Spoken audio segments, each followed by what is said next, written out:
Welcome, restless souls, to the darker currents that flow beneath the surface of the Avatar world. Tonight, we drift into the shadows cast by four nations, where beauty and horror dance together in eternal balance. These are the stories whispered in hushed tones, the truths that linger in the margins of legend, the disturbing realities that even the Avatar Chronicles prefer to leave unspoken. So settle into the darkness. Let your mind wander through these twilight tales and discover that even in a world of bending and spirits, the most unsettling mysteries are often deeply, disturbingly human. The gentle morning that would become the air nomad's final dawn broke across the southern air temple with the same serene beauty that had graced these mountain peaks for countless centuries before. Prayer flags fluttered in winds that carried the scent of meditation, incense, and mountain snow, their colorful fabric dancing against stone walls that had weathered storms and seasons, while sheltering generations of peaceful souls who believed that all life was sacred, that violence was never the answer. That harmony between all living things was not just possible but inevitable. Monk Gyatso rose with the sun, as he had for more than 60 years. His morning meditation beginning in the same alcove where he had first learned to quiet his mind as a young novice, where he had discovered that the breath which moved through his lungs was the same wind that carried clouds across infinite sky, that the boundary between self and universe was nothing more than illusion maintained by minds too small to comprehend their true nature. His weathered hands moved through familiar forms as he guided air currents through the temple halls, cleaning dust from sacred texts, refreshing the atmosphere around sleeping lemurs, performing the small acts of care that had filled his days since before Aang was born. The boy himself was still asleep in his small chamber, curled beneath blankets woven from sky bison wool, his breathing deep and peaceful in the way that only true innocence could achieve. Gyatso had checked on him as he always did, noting how Aang's unconscious airbending stirred the curtains even in sleep, how his natural connection to his element was so complete that it continued functioning even when his conscious mind had surrendered to dreams. The old monk smiled at the sight, remembering similar moments from Aang's childhood, the wonder of watching someone discover abilities that seemed as natural as heartbeat or breath. But today would be different from all the days that had come before. Though the temple's residents moved through their morning routines with no awareness of the darkness that was already racing toward them across skies that had never before carried such malevolent purpose. The Fire Nation airships approached through cloud cover that concealed their numbers while muffling the sound of engines that burned coal extracted through slave labor, powered by technologies that treated the natural world as nothing more than fuel to be consumed in service of ambitions that recognized no limits, no boundaries, no sanctity that could not be violated if it served the greater glory of their expanding empire. Sozin's comet blazed overhead like a wound torn in heaven's fabric, its crimson light transforming the familiar morning into something alien and threatening, casting shadows that seemed to writhe with malevolent life, while enhancing firebending abilities to levels that would make the coming slaughter not just possible, but inevitable. The comet had been awaited by Fire Nation military planners for decades, their strategy sessions calculating exactly how its power could be used to accomplish goals that would have been impossible under normal circumstances, how enhanced flames could overcome defenses that had protected the air nomads since their temples were first carved from living rock. The first explosions shattered the morning's peace like hammers striking crystal, their thunderous roar echoing through valleys that had never heard such sounds, awakening creatures that scattered in panic from forests where the loudest noise had previously been wind through leaves, or the distant call of a flying bison announcing its return home. Fire bloomed across temple walls with unnatural intensity, flames hot enough to melt stone, spreading with speed that made escape seem impossible, consuming everything they touched while leaving behind ash and memories of beauty that could never be restored or replaced. Monk Gyatso felt the disturbance in the air before he saw the flames, his decades of spiritual practice making him sensitive to disruptions in the natural flow of energy that surrounded all living things. The wrongness that pressed against his consciousness was like physical pain, a violation of harmony so complete that it made his stomach clench with nausea, while his mind struggled to comprehend what force could create such spiritual discord. He moved through corridors that were already filling with smoke, his airbending clearing the air around him while he searched for students and fellow monks, calling out names of people he had known for decades, voices he had heard in prayer and laughter now silent or replaced by cries of confusion and terror. The dining hall where he found them had become a trap, its single entrance blocked by debris, while flames climbed walls that had been decorated with paintings depicting the peaceful coexistence of humans and spirits. Artwork created by hands that would never hold brushes again, eyes that would never see another sunrise, minds that had spent lifetimes cultivating wisdom and compassion, that would die with them in moments of violence that contradicted everything they had believed about the fundamental nature of existence. The Fire Nation soldiers who poured through the breach in the wall moved with mechanical precision,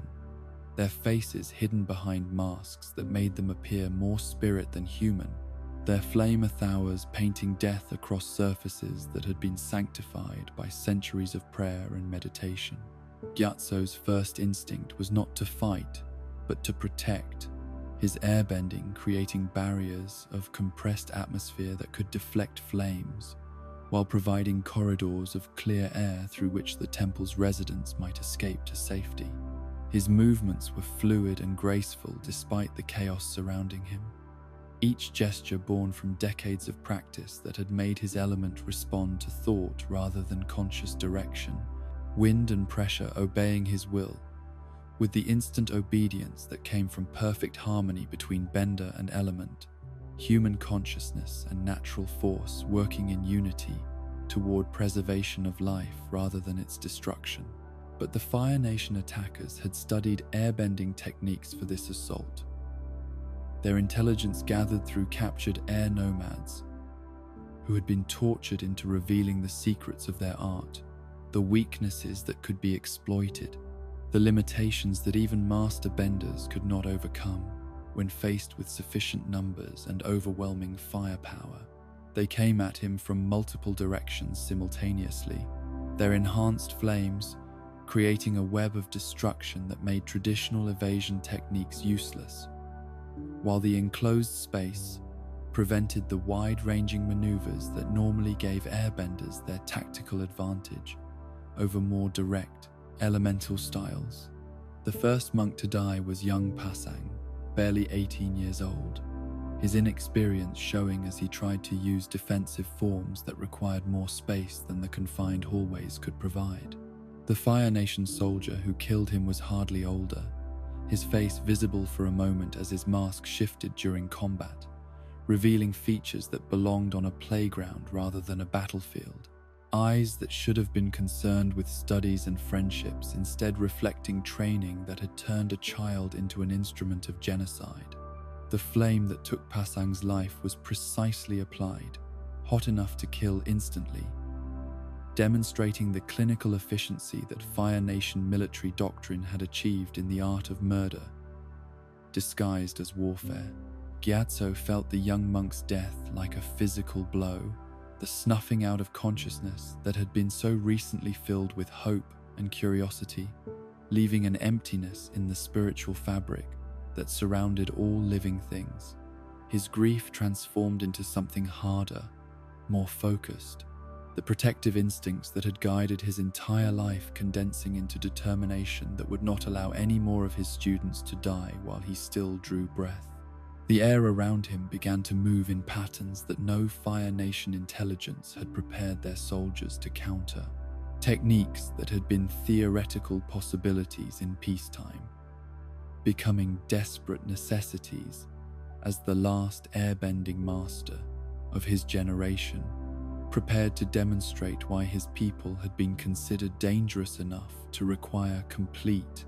extermination. The vacuum technique that Gyatso employed was not something he had ever practiced, not something any air nomad would have considered using except in the most extreme circumstances imaginable, a violation of their spiritual principles so complete that it represented the abandonment of everything they had been taught about the sanctity of life and the interconnectedness of all existence. But as Fire Nation soldiers pressed closer to the huddled group of survivors he was protecting, as flames licked at robes worn by men and women who had devoted their lives to peace and contemplation, the choice became brutally simple: abandon his principles or watch everyone he loved die in agony while he clung to ideals that their attackers did not share or respect. The air began to thin as Gyatso drew it toward himself with increasing force, his consciousness expanding to encompass the entire chamber, while his will imposed itself upon atmospheric pressure with authority that brooked no resistance. The technique required perfect control and absolute commitment. Any hesitation or moral uncertainty, making it impossible to achieve the complete removal of breathable air that would make the space uninhabitable for anyone dependent on oxygen for survival. He felt the life force of every person in the room,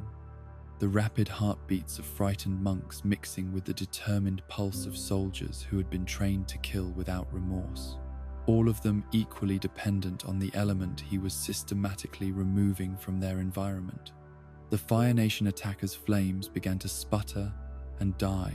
as oxygen levels dropped below the threshold necessary for combustion, their enhanced abilities rendered useless by the absence of the very air that made fire possible.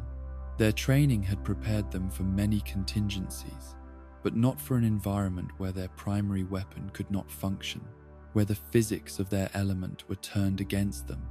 by someone who understood the fundamental principles underlying all forms of bending.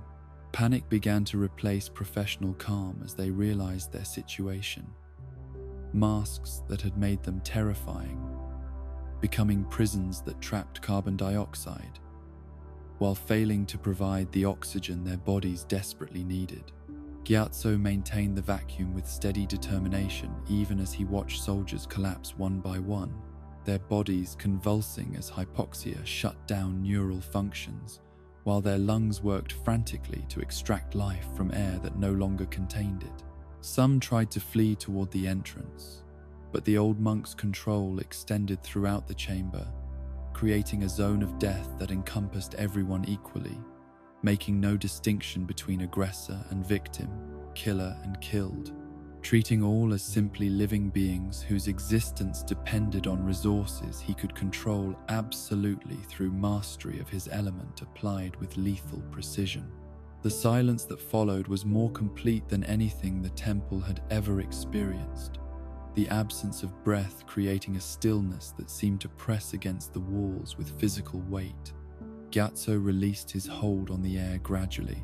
allowing atmosphere to return while his consciousness struggled to process what he had done, the violation of every principle he had ever held sacred now. An accomplished fact that could never be undone or rationalized away.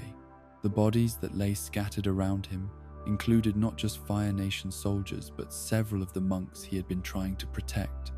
victims of his own desperate technique, lives lost to the very person who had sought to preserve them. But even as guilt and horror washed over him, Gyatso knew that this was only the beginning,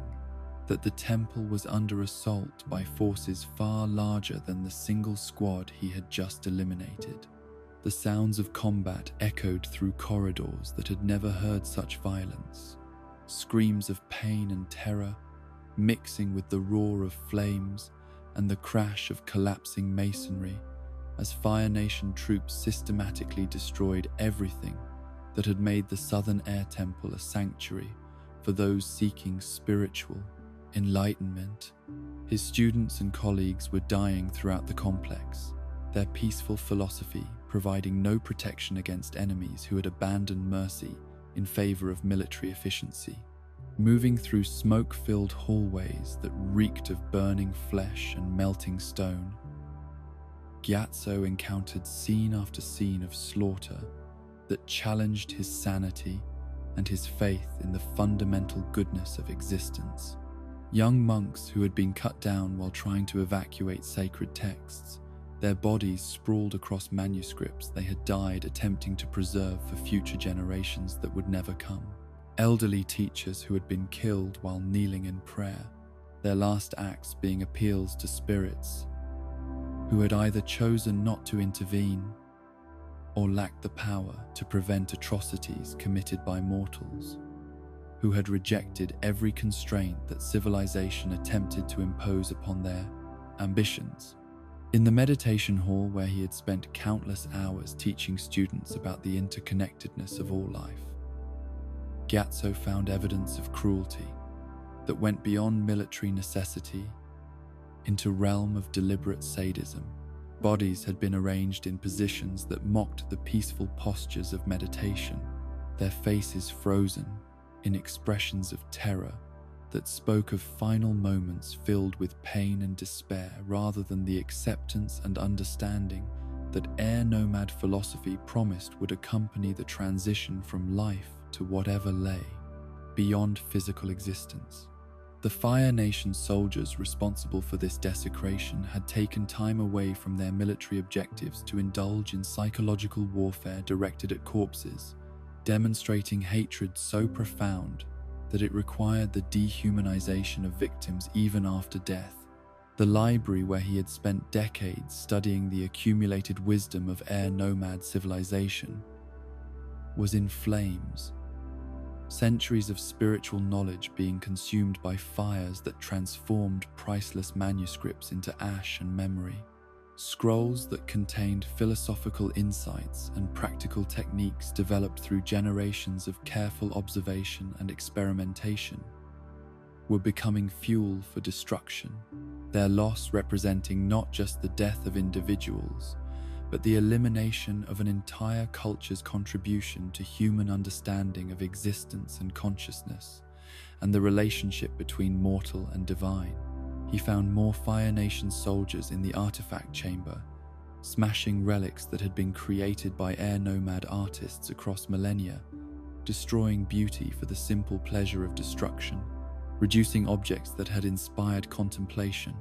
and wonder into fragments that served no purpose beyond demonstrating their conqueror's power over everything the defeated had held sacred. Their faces showed satisfaction as they worked. The joy of vandalism, unconstrained by any recognition that what they were destroying had value beyond its association with their enemies, that beauty and wisdom transcended political boundaries and belonged to all humanity rather than to specific nations or ethnic groups. When they turned their attention to him, Gyatso was already moving air in patterns that would kill them before they could raise their weapons, the vacuum technique becoming easier with practice, even as its moral weight grew heavier with each application. These deaths felt different from the first group, less desperate and more calculated, the conscious choice to use lethal force rather than the panicked response to immediate threat. He was becoming what the situation required him to become, abandoning pacifism in favor of effectiveness, trading his spiritual principles for the ability to prevent further desecration of his temple and everything it represented. But the soldiers kept coming in numbers that made individual victories meaningless. Their coordinated assault, demonstrating planning and resources that could overwhelm any defense that a single bender might mount regardless of his skill or determination. For every squad that Gyatso eliminated, 2 more appeared to take their place, fresh troops equipped with intelligence about his techniques and tactics designed to minimize their exposure to the vacuum effects that had been his most effective weapon. They had adapted to his methods with military efficiency, using ranged attacks and coordinated movements that prevented him from creating the enclosed spaces where his technique was most effective. The running battle that followed took him through every part of the temple complex, past chambers where he had taught children to find peace in stillness, through gardens where he had demonstrated the gentle circulation of air that kept plants healthy and growing,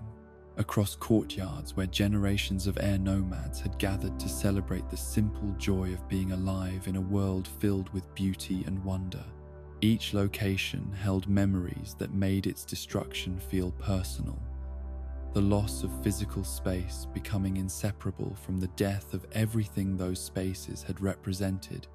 in terms of human achievement and spiritual aspiration. In the Sky Bison stables, he found evidence of cruelty that exceeded even what he had witnessed in the meditation halls. The gentle creatures that had partnered with air nomads for thousands of years had been killed not quickly or cleanly, but with deliberate torture, their massive bodies bearing wounds that spoke of prolonged suffering, designed to maximize pain rather than achieve swift death. Some had been chained to prevent flight, forced to watch their companions die while awaiting their own turn, their intelligence making them capable of understanding their fate in ways that increased their terror beyond anything simple animals would have experienced. The sight of Appa's mother lying in chains with burns that had been carefully applied to cause maximum agony while avoiding vital organs triggered something in Gyatso that went beyond rage into territory where rational thought could not survive. The vacuum he created encompassed the entire stable complex, killing not just the Fire Nation soldiers present but every living thing in the area, including several Sky Bison calves who had been hiding in the rafters, their deaths adding to his guilt while demonstrating how completely the violence had corrupted his judgment and destroyed his ability to make moral distinctions in the heat of combat. When he finally reached the central courtyard where the last defenders had gathered, Gyatso was no longer recognizably the gentle teacher who had begun the day with meditation and peaceful contemplation. His robes were torn and blood-stained, his face marked by exposure to smoke and flame, his eyes holding the hollow expression of someone who had seen too much death and inflicted too much suffering to retain any illusions about his own moral purity or the possibility of emerging from this catastrophe with his spiritual integrity intact. The monks who surrounded him were equally transformed, their peaceful philosophy abandoned in favor of desperate techniques that violated everything they had been taught about the proper relationship between bending abilities and ethical behavior. The final assault came from all directions simultaneously, Fire Nation forces coordinating their attack to prevent the defensive maneuvers that had protected the temple's residents during the earlier phases of the battle.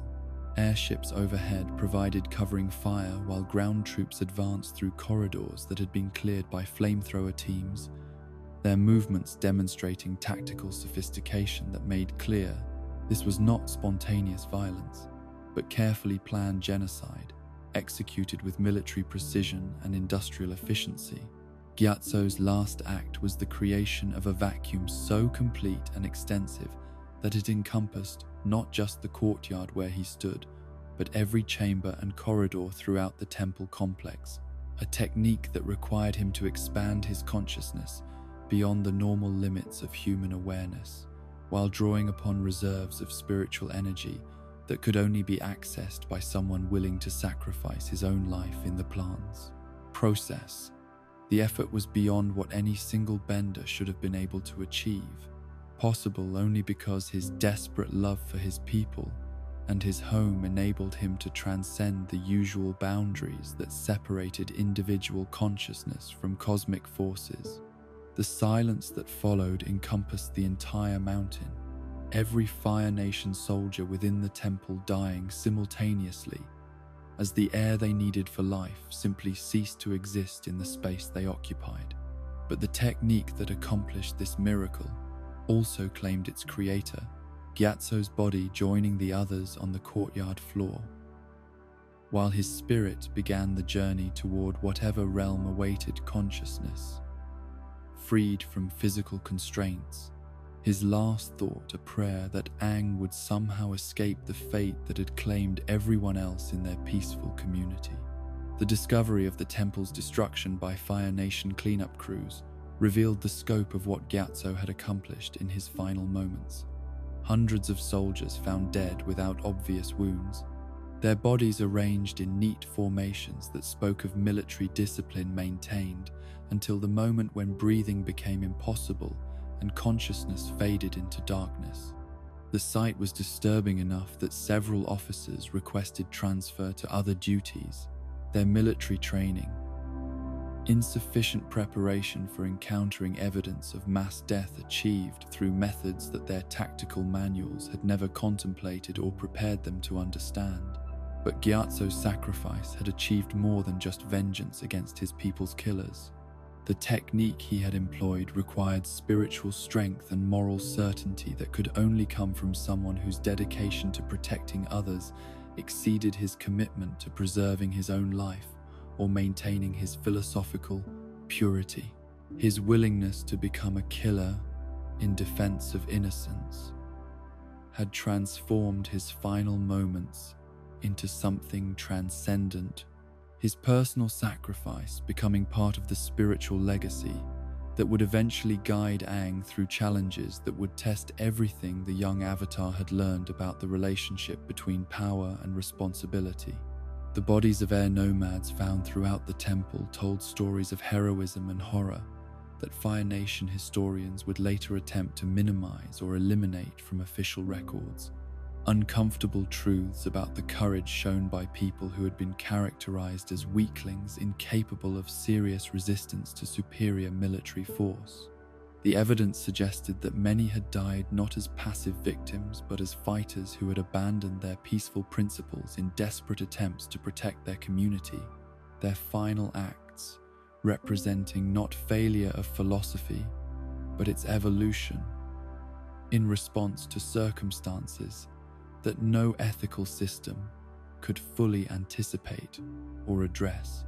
In corridors where children had once played games that involved creating miniature whirlwinds to carry colored leaves through complex patterns, Fire Nation investigators found evidence of airbending techniques that had been developed during the course of the battle, improvisational applications of traditional forms that demonstrated the creativity and adaptability that made air nomads dangerous, despite their reputation for passivity and withdrawal from worldly concerns. These discoveries influenced subsequent military planning, contributing to strategies designed to ensure that no future air nomad survivors could develop similar innovations if any had managed to escape the initial extermination campaign. The systematic destruction of air nomad culture continued long after the last temple had fallen and the final monk had died. Fire Nation forces methodically hunting down survivors who had been traveling between temples when the attacks occurred, using false relics and manufactured emergencies to lure refugees into traps where they could be captured or killed without witnesses or possibility of escape. These operations required intelligence networks that had been decades in development, patient observation of air nomad travel patterns and communication methods, the corruption of individuals who provided information about their own people's movements and vulnerabilities in exchange for promises that were never intended to be kept. The psychological warfare employed against air nomad survivors was as systematic as the physical violence, designed to break spirits and eliminate hope rather than simply ending lives, turning the process of extinction into prolonged torture that served Fire Nation political objectives, while satisfying the sadistic impulses that genocide inevitably unleashes in those who participate in its implementation. Children were forced to watch their parents die. Parents were made to choose which of their offspring would be spared. Communities were pitted against each other through false information and manufactured grievances that turned potential allies into enemies who destroyed each other without requiring direct Fire Nation intervention. The few air nomads who managed to survive these campaigns did so by abandoning everything that had made their culture distinctive, hiding their abilities, denying their heritage, raising children who knew nothing of their true ancestry, while praying that assimilation would provide protection that resistance had failed to achieve. These scattered remnants carried genetic legacies that would eventually contribute to the return of airbending abilities in subsequent generations, but their cultural knowledge died with them. The traditions and practices that had defined air nomad civilization becoming historical curiosities, rather than living wisdom passed from teacher to student across unbroken chains of spiritual transmission. The silence that settled over the air temples was more than mere absence of sound. It was the death of possibilities, the foreclosure of futures that might have been, the elimination of perspectives and approaches to existence that could never be recovered or reconstructed from fragmentary evidence and second-hand accounts. The world had become smaller and dimmer through the loss of people who had dedicated their lives to understanding the connections between all living things, whose philosophy had offered alternatives to the violence and domination that characterized relationships between other nations and cultures. But even in death, Monk Gyatso's legacy would continue to influence events through the spirit of the student he had loved and taught, the boy who would awaken from ice to discover that everything he had known and everyone he had cared about had been consumed by flames that still burned in the hearts of those who believed that power gave them the right to determine who deserved to live and who was expendable in service of their vision of how the world should be ordered and controlled. The machinery of empire began its work long before the first flames touched air temple walls. In conference rooms where maps were spread across polished tables and human lives were reduced to statistics that could be manipulated through careful application of violence and terror, the Fire Nation's imperial expansion was not the product of spontaneous aggression or cultural superiority, but rather the result of systematic planning that treated conquest as an engineering problem to be solved through proper allocation of resources, careful timing of operations, and ruthless elimination of anything that might interfere with the efficient subjugation of foreign populations. The children who would grow up to become the soldiers and administrators of this expanding empire were shaped from their earliest years by educational systems designed to produce citizens capable of inflicting suffering without experiencing moral doubt or psychological trauma that might interfere with their effectiveness as instruments of state policy. Fire Nation schools taught history that portrayed their nation as the natural leader of a world filled with inferior peoples who required guidance and discipline. Their textbooks describing other cultures in terms that made genocide seem like charity. Their teachers rewarding students who demonstrated enthusiasm for violence while punishing those who showed excessive compassion or curiosity about foreign ways of life. The process began in nurseries where toddlers played with toys shaped like weapons, their earliest games involving mock battles where Fire Nation forces always emerged victorious over enemies portrayed as subhuman monsters deserving of destruction rather than fellow conscious beings capable of suffering and love and hope for better futures. These play sessions were supervised by adults who encouraged aggressive behavior while discouraging empathy, creating psychological foundations that would support participation in atrocities without the emotional complications that normal human development might otherwise produce in individuals exposed to violence and cruelty. As these children grew older, their education became more sophisticated in its manipulation of their developing moral sensibilities, introducing concepts of racial superiority and cultural destiny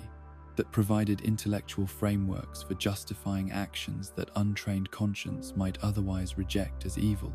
They learned that Fire Nation technology and military prowess were evidence of divine favor, that their victories demonstrated cosmic approval of their expansion, that resistance to their rule was rebellion against natural order itself rather than legitimate response to foreign domination and exploitation. The boarding schools where Fire Nation elites sent their offspring were particularly effective laboratories for producing the kind of personalities required by imperial administration, their isolated environments allowing for intensive conditioning that would have been impossible in families where parental love might interfere with state indoctrination. Students learned to view compassion as weakness, mercy as failure of nerve, negotiation as admission of inadequate strength to impose solutions through superior force applied with sufficient determination and creativity. Physical education in these institutions emphasized not just martial skills but psychological preparation for inflicting pain, students practicing techniques on prisoners and animals in ways designed to desensitize them to suffering, while teaching them to associate violence with pleasure and accomplishment. The most successful graduates were those who could torture without emotional disturbance, who experienced satisfaction rather than revulsion when causing agony, who understood that fear was a more effective tool of governance than respect or affection could ever be. The military academies that produced Fire Nation officers were monuments to human ingenuity, applied toward the perfection of systematic cruelty. Their curricula, covering not just tactical and strategic considerations, but the psychological principles underlying effective intimidation of civilian populations. Students studied the optimal ratios of terror to practical benefit, learning how calculated atrocities could achieve political objectives more efficiently than conventional warfare, how the murder of specific individuals could demoralize entire communities and render them incapable of organized resistance. These institutions maintained research facilities where captured enemies were subjected to experimental torture designed to identify the most effective methods of extracting information, breaking spirits, and eliminating opposition through techniques that maximize psychological impact while minimizing resource expenditure. The knowledge gained from these studies was incorporated into standard military doctrine, ensuring that every Fire Nation soldier understood how to inflict maximum suffering using minimum time and effort. The economic foundations of Fire Nation imperialism required the systematic exploitation of conquered territories, their resources extracted through slave labor, while their populations were reduced to poverty that made rebellion practically impossible and psychologically devastating. Colonial administrators learned techniques of financial manipulation that could destroy local economies overnight, creating dependence on Fire Nation trade while eliminating indigenous capacity for self-sufficiency that might support independence movements or cultural preservation efforts. The taxation systems imposed on occupied regions were designed not merely to fund military operations, but to break the spirit of subject peoples. Their rates calculated to keep families perpetually on the edge of starvation while extracting maximum wealth for transfer to Fire Nation cities, where it funded luxury consumption and cultural development that contrasted sharply with the misery prevailing in the empire's periphery. These policies were defended through economic theories that portrayed exploitation as mutual benefit, slavery as employment opportunity, cultural destruction as modernization that lifted backward peoples towards civilization. Industrial development in Fire Nation homeland depended upon raw materials obtained through mining operations that treated human workers as disposable resources, their lives expendable, in service of production quotas that prioritized efficiency over safety or basic human dignity. The factories that processed these materials employed children whose small hands could operate machinery that would have been dangerous for adults, their labor obtained through impressment systems that separated them from families while conditioning them to accept industrial discipline as natural and inevitable condition of existence. The pollution generated by these operations was deliberately concentrated in regions inhabited by ethnic minorities and political dissidents. Environmental racism, disguised as economic development that poisoned communities while providing Fire Nation citizens with clean air and water that their privileged status guaranteed, regardless of the costs imposed upon others. The health consequences of this policy were documented by government scientists who recommended continued expansion of toxic industries in areas where their effects would not impact politically important populations. The propaganda machinery that sustained public support for imperial expansion was perhaps the most sophisticated element of Fire Nation governance. Its techniques refined through decades of experimentation, with mass communication methods that could shape popular opinion while maintaining plausible claims to truthfulness and respect for individual autonomy. Citizens were encouraged to believe that their support for conquest reflected personal choice rather than manufactured consent, that their hatred of foreign peoples emerged from rational evaluation of evidence, rather than systematic indoctrination designed to produce exactly those emotional responses. The entertainment industry played crucial roles in this psychological manipulation, producing plays and literature that portrayed Fire Nation soldiers as heroes, while depicting their enemies as monsters whose elimination served cosmic justice rather than narrow political interests. These cultural products were distributed throughout the empire, creating shared narratives that justified violence, while providing emotional satisfaction that made audiences complicit in atrocities they never witnessed directly, but supported through their taxes and their silence. Religious institutions were coopted into service of imperial ideology, their traditional teachings modified to support conquest, while maintaining superficial continuity with ancient practices that provided legitimacy and emotional comfort to believers who might otherwise question the morality of their government's actions. Fire sages proclaimed divine mandate for expansion, their ceremonies blessing military operations, while their prayers called down spiritual approval upon acts that violated every ethical principle their traditions had originally embodied. The treatment of prisoners captured during Fire Nation military operations reflected the systematic dehumanization that made genocide psychologically possible for ordinary soldiers who retained enough conscience to require moral justification for participating in mass murder. Enemy combatants were classified as terrorists and criminals rather than legitimate warriors, their execution presented as law enforcement rather than war crime, their torture defended as necessary intelligence gathering that served the greater good of Fire Nation security and public safety. Civilian populations in occupied territories faced displacement and internment in camps designed to concentrate supervision while minimizing cost and administrative burden, their living conditions deliberately maintained at levels that encouraged disease and malnutrition while avoiding the obvious appearance of extermination facilities. These policies achieved genocidal objectives through deniable means,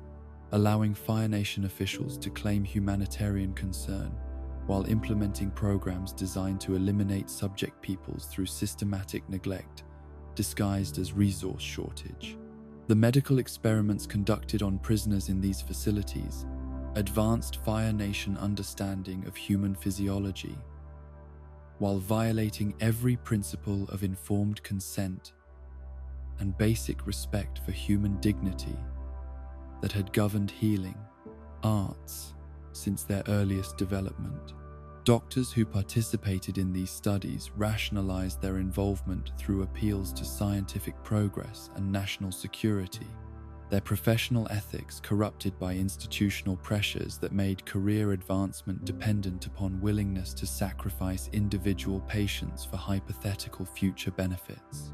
Children born in Fire Nation occupied territories faced systematic efforts to eliminate their cultural identity through educational programs that separated them from families, while indoctrinating them in Fire Nation values and perspectives. that portrayed their own heritage as primitive superstition,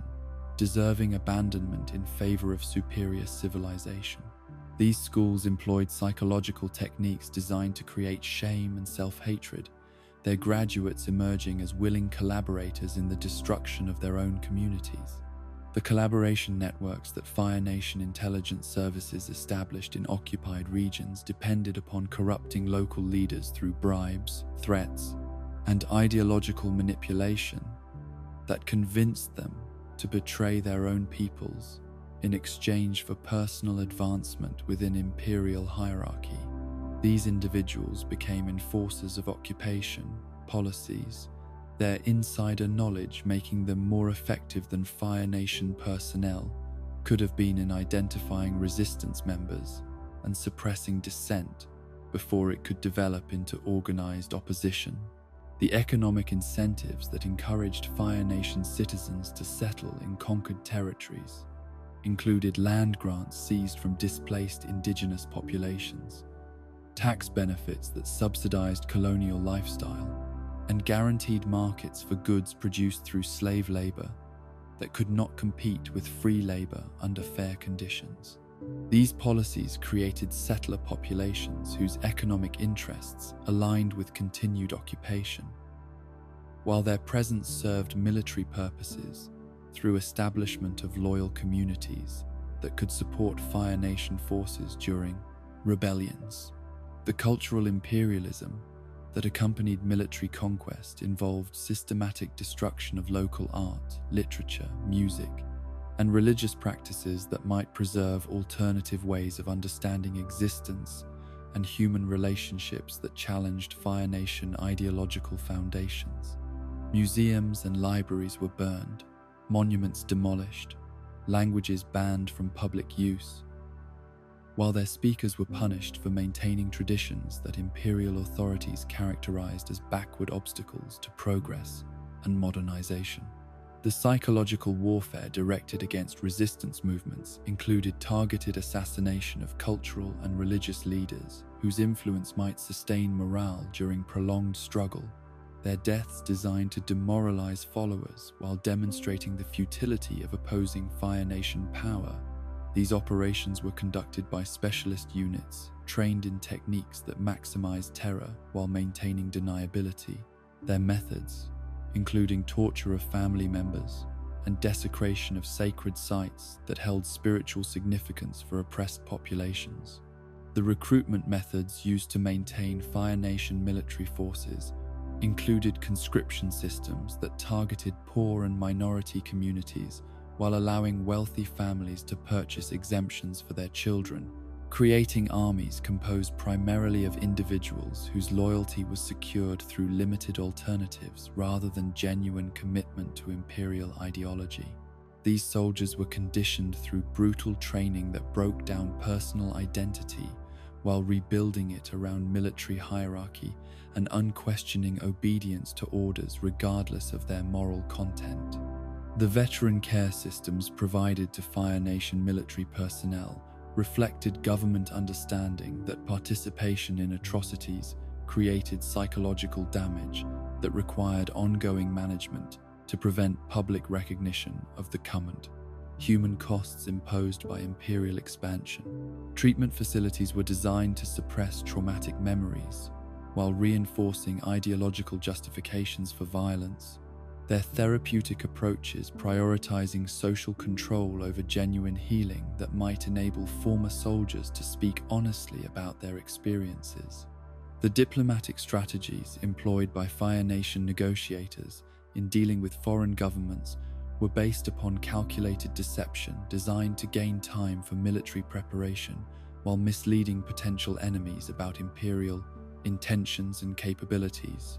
Peace treaties were signed with no intention of compliance, their terms serving as propaganda tools, while actual policy continued to prioritize expansion through violence whenever diplomatic alternatives proved insufficiently advantageous. The intelligence networks that provided information for Fire Nation military planning employed assassination, blackmail, and torture as routine tools of statecraft. Their operations justified through appeals to national security, that transformed criminal behavior into patriotic duty, performed by individuals whose service would never be publicly acknowledged or rewarded, except through private compensation that bought their silence about methods that democratic societies would never tolerate if honestly disclosed.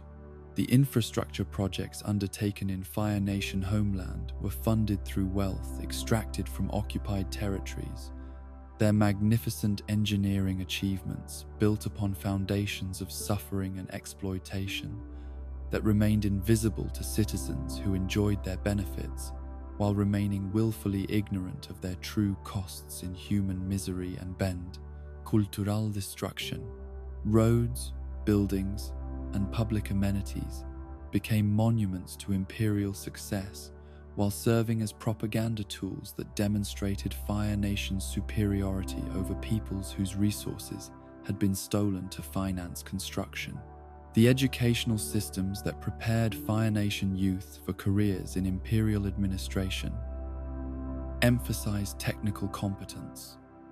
while minimizing exposure to ethical considerations that might interfere with effective performance of duties that required inflicting suffering upon subject populations. Students learned bureaucratic procedures for organizing deportations, accounting methods for managing slave labor, legal frameworks for seizing private property, administrative technique for suppressing cultural expression, all presented as value-neutral, professional skills rather than tools of oppression and genocide. And so the machine continued its work across decades and generations, consuming lives and cultures while producing wealth and power for those who operated its mechanisms, creating systems of brutality so normalized and institutionalized that participants could perform their roles without conscious recognition of their moral significance or historical consequences, their individual actions contributing to collective evil whose scope exceeded anything single conscience could fully comprehend or resist through personal choice alone. The poison that would eventually destroy the Fire Nation royal family began flowing through its veins long before Sozin first gazed upon the comet that would bear his name, its toxicity building through generations of deliberate breeding practices designed to concentrate firebending abilities within bloodlines that viewed power as birthright rather than responsibility. The palace that housed these accumulated horrors was itself a monument to the systematic cultivation of cruelty, its architecture designed to isolate inhabitants from normal human contact, while providing endless opportunities for the kind of psychological warfare that turned family relationships into training grounds for the brutalities that would later be inflicted upon conquered peoples.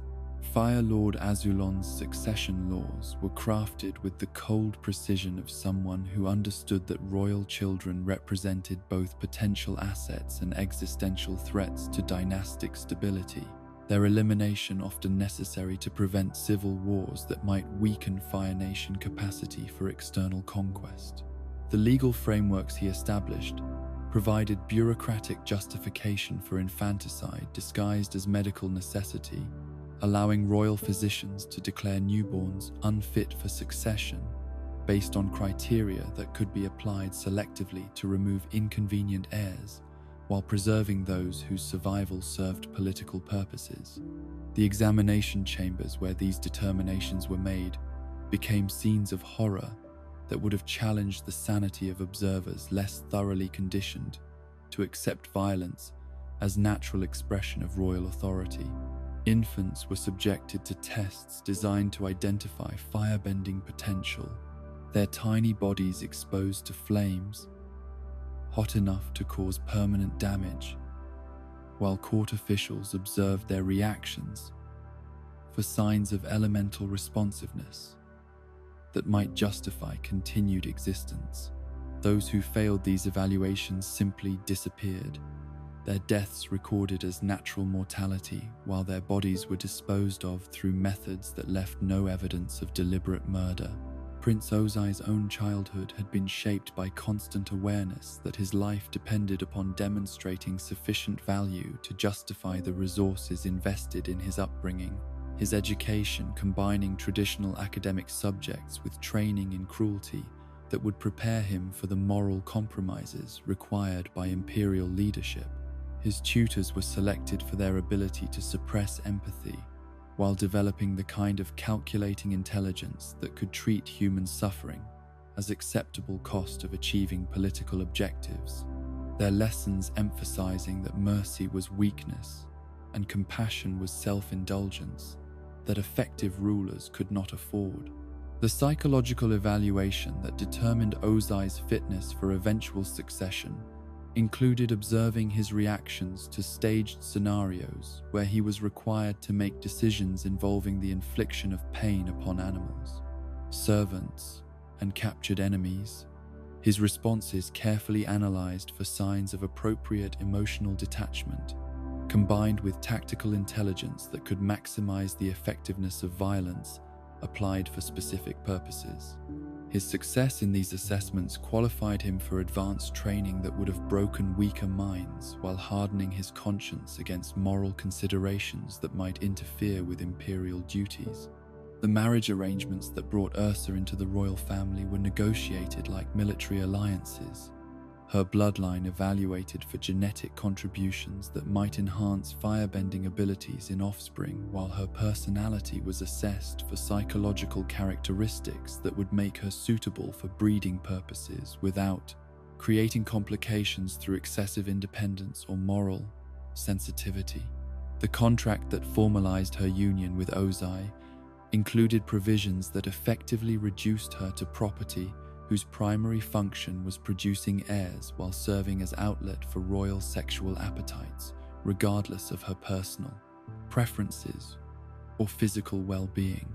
Ursa's initial resistance to her new circumstances was met with systematic conditioning designed to break her will while preserving her capacity to bear children who might inherit desirable traits from both parents.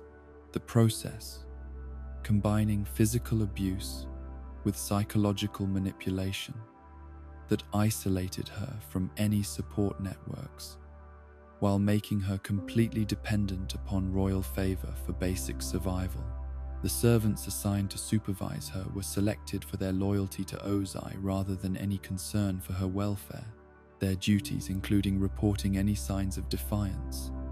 while ensuring that her resistance was crushed through methods that avoided obvious external injuries. The private chambers where this conditioning occurred were soundproofed to prevent servants from overhearing activities that might create gossip or concern among palace staff, their walls bearing decorations that celebrated Fire Nation military victories, while serving as constant reminders of the power that could be directed against anyone who challenged royal authority. The furniture included devices designed for restraint and punishment, their presence normalized through incorporation into room design that made torture equipment appear as natural elements of royal lifestyle rather than instruments of systematic abuse. The conception of Zuko and Azula occurred within context of reproductive strategy that treated their mother as breeding stock, whose value derived entirely from her capacity to produce offspring carrying genetic potential that might advance dynastic interests. Their father's approach to intimate relationships, reflecting broader Fire Nation attitudes toward conquest and domination, that reduced all interactions to exercises in power, rather than expressions of affection or mutual respect. The pregnancies that resulted were monitored with clinical precision. Ursa's physical condition managed to optimize fetal development, while her emotional state was considered irrelevant except insofar as stress might impact infant health. The births themselves took place under circumstances designed to emphasize royal control over reproductive processes, while minimizing any bonding between mother and children that might interfere with state claims upon their loyalty and identity. Medical personnel selected for their commitment to regime objectives rather than patient welfare. while protocols ensured that infants would be evaluated for firebending potential before their mothers were allowed extended contact that might create emotional complications for future training. Requirements. Zuko's near execution as an infant reflected Azulon's calculation that suspected non-benders represented unacceptable risks to dynastic stability, their survival potentially encouraging noble families to question genetic theories that justified royal authority, while their presence in succession lines created possibilities for weak leadership that might threaten imperial expansion or internal security. The delay in his elimination was attributed to Ursa's desperate negotiations that offered alternative solutions to the political problems that his existence created. Her willingness to sacrifice herself for her children's survival, representing the kind of maternal instinct that royal conditioning was designed to suppress or redirect. The psychological testing that determined whether royal children would be permitted to reach adolescence involved exposure to scenarios designed to identify personality traits that might prove useful for imperial service while eliminating those whose empathy or moral sensitivity could interfere with effective performance of duties requiring systematic cruelty towards subject populations. These evaluations were conducted by specialists trained to recognize potential weaknesses, disguised as virtues, their recommendations determining which siblings would receive advanced education and which would suffer convenient accidents that removed them from succession without creating public relations problems. Azula's selection as the favored heir reflected not only her demonstrated firebending abilities, but also her psychological profile, showing optimal combination of intelligence with sadistic tendencies that qualified her for the kind of leadership that imperial expansion would require. Her childhood training designed to enhance natural cruelty while developing tactical skills that could direct violence toward maximum political benefit. The special attention she received from Ozai included private lessons in techniques for inflicting psychological damage that left no physical evidence, her education emphasizing methods for breaking opponents through fear rather than force. The sibling rivalry that developed between Zuko and Azula was deliberately cultivated through competition structures that rewarded cruelty while punishing compassion, their interactions monitored by adults who encouraged mutual antagonism while suppressing any signs of genuine affection that might create emotional bonds, interfering with willingness to eliminate each other if political circumstances required such extreme measures. The games they played were designed to normalize violence, while teaching them to view family relationships as tactical exercises rather than sources of emotional support. The favoritism that Ozai showed toward Azula was calculated to create psychological damage in Zuko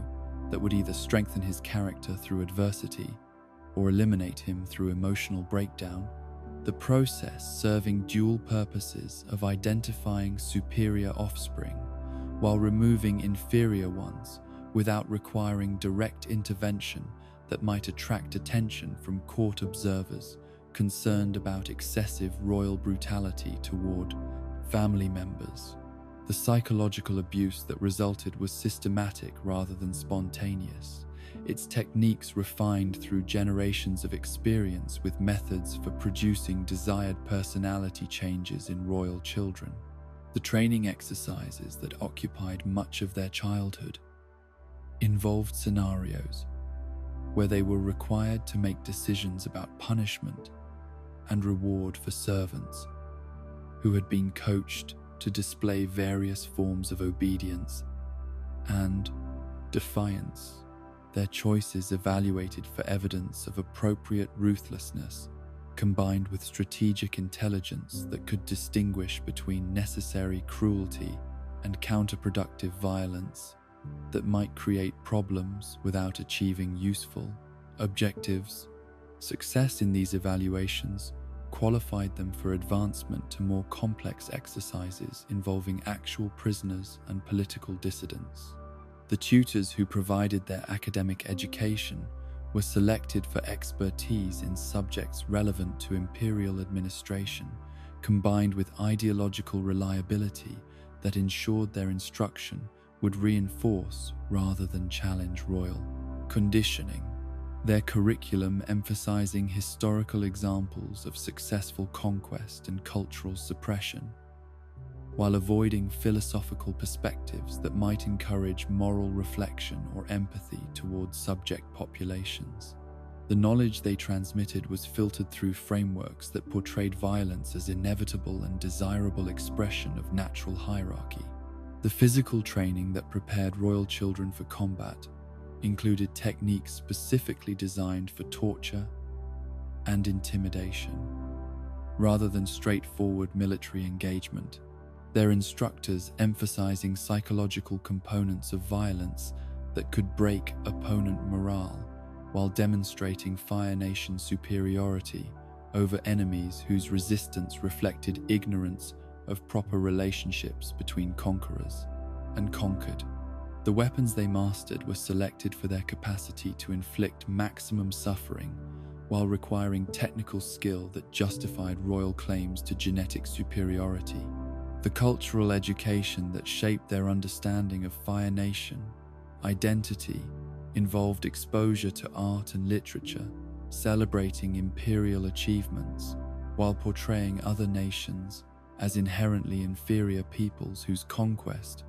represented liberation from their own inadequate leadership and backward traditions. The materials carefully selected to reinforce supremacist ideologies while providing emotional satisfaction that made violence feel like moral duty rather than criminal behavior that violated universal principles of human dignity. The religious instruction that formed part of their spiritual development emphasized Fire Nation divine mandate while portraying resistance to imperial expansion as rebellion against cosmic order that deserved supernatural punishment. Their understanding of spiritual principles filtered through interpretations that justified temporal power while suppressing traditional teachings about compassion and universal brotherhood that might interfere with military objectives or colonial administration, requiring systematic dehumanization of subject peoples. The diplomatic training that prepared them for international negotiations focused on deception and manipulation rather than honest communication. Their exercises involving scenarios where they practiced extracting concessions through threats while maintaining plausible claims to peaceful intentions that could be abandoned whenever tactical circumstances made violence more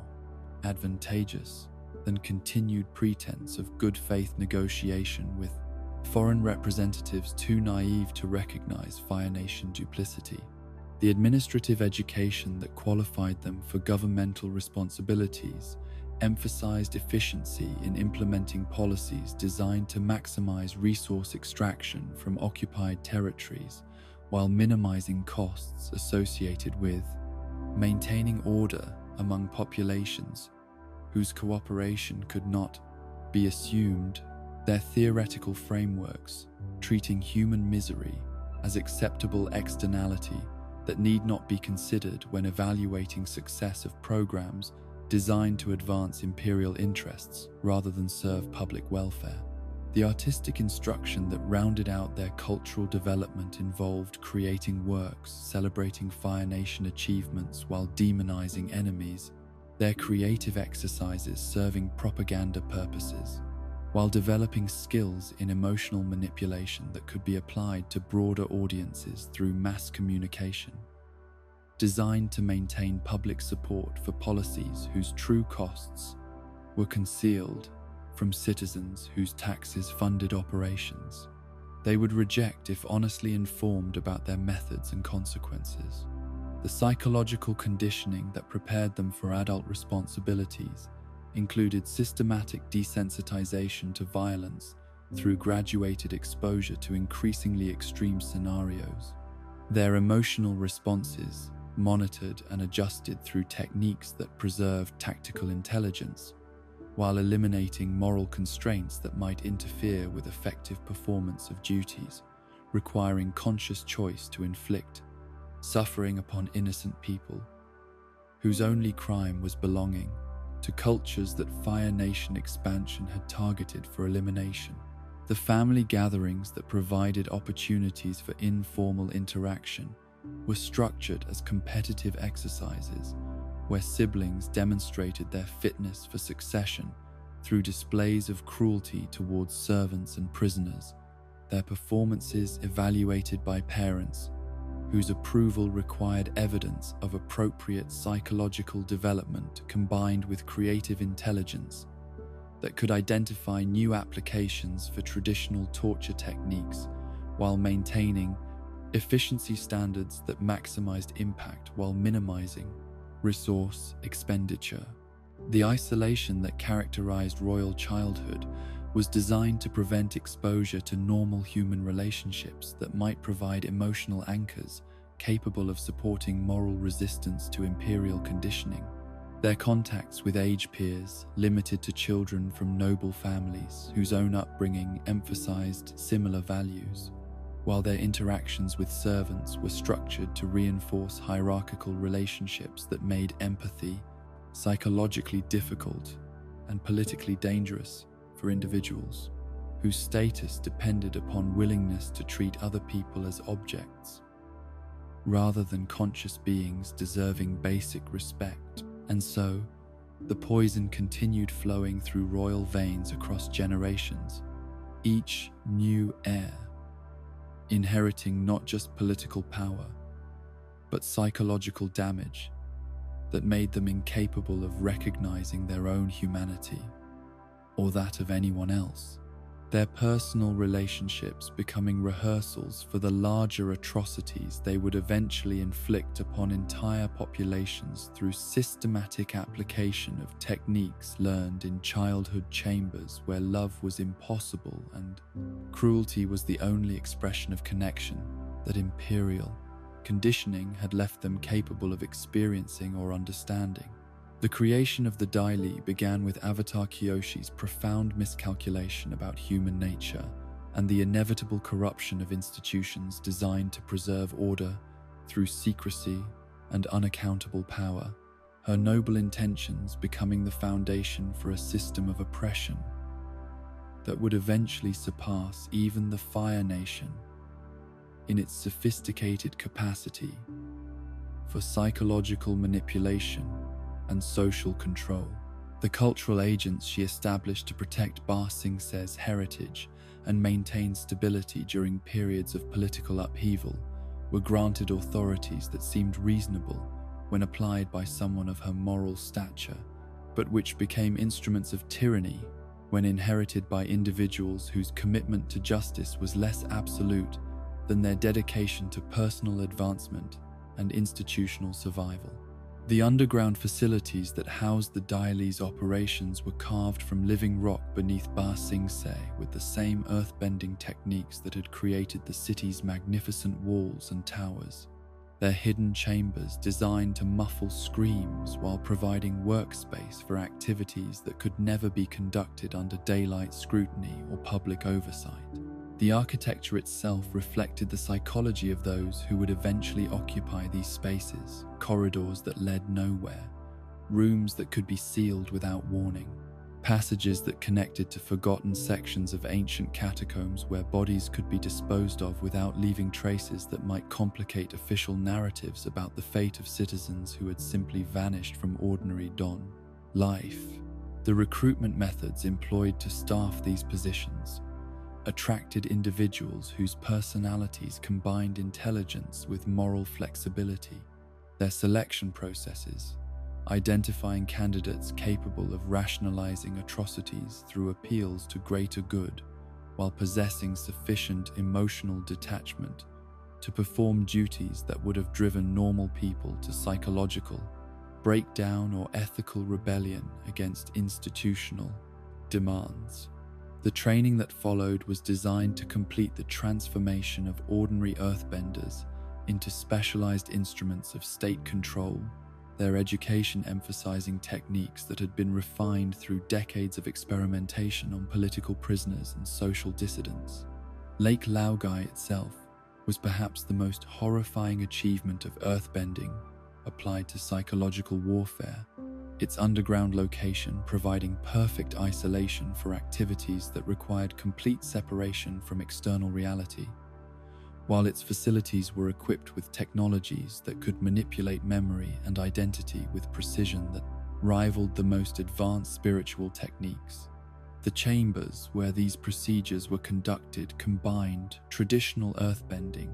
with innovations that pushed the boundaries of what was considered possible, creating environments where consciousness itself could be reshaped according to institutional requirements that prioritized compliance over individual autonomy or psychological integrity. The victims who disappeared into this facility came from every level of Ba Sing Se society, their selection based upon criteria that included political dissent, inconvenient knowledge, moral courage that might inspire others to question official policies, or simply random choice designed to maintain atmosphere of uncertainty that kept potential resistors paralyzed by fear of arbitrary punishment. The processing methods applied to these individuals were calibrated to achieve specific objectives ranging from complete personality replacement to selective memory modification that left subjects functional while eliminating dangerous thoughts or emotional attachments. The brainwashing techniques developed within Lake Laogai's laboratories represented the culmination of centuries of research into consciousness manipulation, their effectiveness enhanced by earthbending abilities that could apply precise pressure to neural pathways, while subjects remained conscious and aware of what was being done to them. The psychological impact of helplessness, contributing to the breakdown of mental resistance that made ideological reconstruction possible. The procedures involved systematic destruction of personal identity, followed by careful reconstruction according to templates that served institutional needs rather than individual fulfillment or authentic self-expression. The families of those who vanished were subjected to secondary psychological operations designed to discourage investigation while maintaining social stability, their grief redirected through manufactured explanations that provided emotional closure without revealing institutional responsibility for their losses. Official records were altered to suggest that missing persons had never existed, their names removed from documents, while their neighbors were subtly encouraged to forget encounters that might contradict approved narratives about community composition and demographic stability. The Earth King's isolation from reality was itself a masterpiece of institutional manipulation, his palace becoming a prison disguised as paradise, while his advisors controlled every source of information that might penetrate the carefully constructed illusion of benevolent monarchy ruling over prosperous and peaceful kingdom. The bear that served as his primary companion was trained through techniques that mirrored those applied to human subjects, its conditioning creating emotional dependency that could be exploited to influence royal behavior, while providing psychological comfort that reduced motivation to seek contact with sources that might contaminate official worldview. The bureaucratic systems that supported this elaborate deception required the cooperation of thousands of individuals whose complicity was secured through combinations of fear, reward, and ideological conditioning that made them willing participants in maintaining illusions that served institutional power rather than public welfare. The civil servants who processed paperwork knew that certain topics were forbidden. Certain questions could not be asked. Certain observations must never be recorded. Their silence purchased through career advancement for compliance and swift punishment for curiosity that exceeded acceptable boundaries. The economic incentives that sustained Ba Sing Se's artificial prosperity were carefully structured to create dependency relationships that made resistance economically devastating for individuals and families whose survival depended upon institutions that demanded political conformity in exchange for basic necessities like employment, housing, education, and medical care. The merchant classes whose businesses thrived within this system understood that their success was contingent upon maintaining silence about activities they witnessed, profits that might be threatened by moral courage that challenged arrangements benefiting them at expense of less fortunate citizens. The cultural programming that shaped public consciousness in Ba Sing Se involved systematic manipulation of information through entertainment, education, and news media that presented carefully filtered versions of reality, while suppressing perspectives that might encourage critical thinking about social conditions or government policies. The plays performed in public theatres celebrated Earth Kingdom heritage while avoiding contemporary political themes. Their historical narratives edited to support current institutional objectives rather than accurate representation of past events that might provide inconvenient precedents for resistance or reform. The educational system that prepared Ba Sing Se's children for adult citizenship was designed to produce individuals capable of functioning within totalitarian structures while remaining psychologically incapable of recognizing the nature of the system they served. Their instruction emphasizing obedience and conformity, while discouraging intellectual curiosity that might lead to dangerous questions about social organization or governmental legitimacy. The teachers who delivered this instruction were themselves products of similar conditioning, their unconscious collaboration making indoctrination to appear natural rather than deliberately imposed through systematic manipulation. The religious institutions that provided spiritual guidance were coopted into supporting secular authority through theological interpretations that portrayed earth-bending hierarchy as divine mandate, while encouraging acceptance of social inequality as natural expression of cosmic order that human intervention could not improve without creating chaos and suffering. The ceremonies conducted in these temples reinforced messages about duty and submission while providing emotional outlets that channeled potentially rebellious energy into harmless ritual activities that served institutional stability rather than genuine spiritual development. The intelligence networks that monitored public opinion and identified potential threats operated through informants recruited from every segment of society, their reports creating comprehensive surveillance systems that tracked individual behavior while building databases of personal information that could be used to predict and prevent dissent before it achieved dangerous levels of organization or popular support. The citizens who served as voluntary observers were motivated by mixtures of patriotism, fear, and personal advantage. Their cooperation secured through reward structures that made betrayal of neighbors and colleagues financially beneficial while morally rationalized. The detention facilities that housed political prisoners were designed to break spirits through isolation and sensory deprivation, rather than physical torture that might create martyrs or generate sympathy among populations that could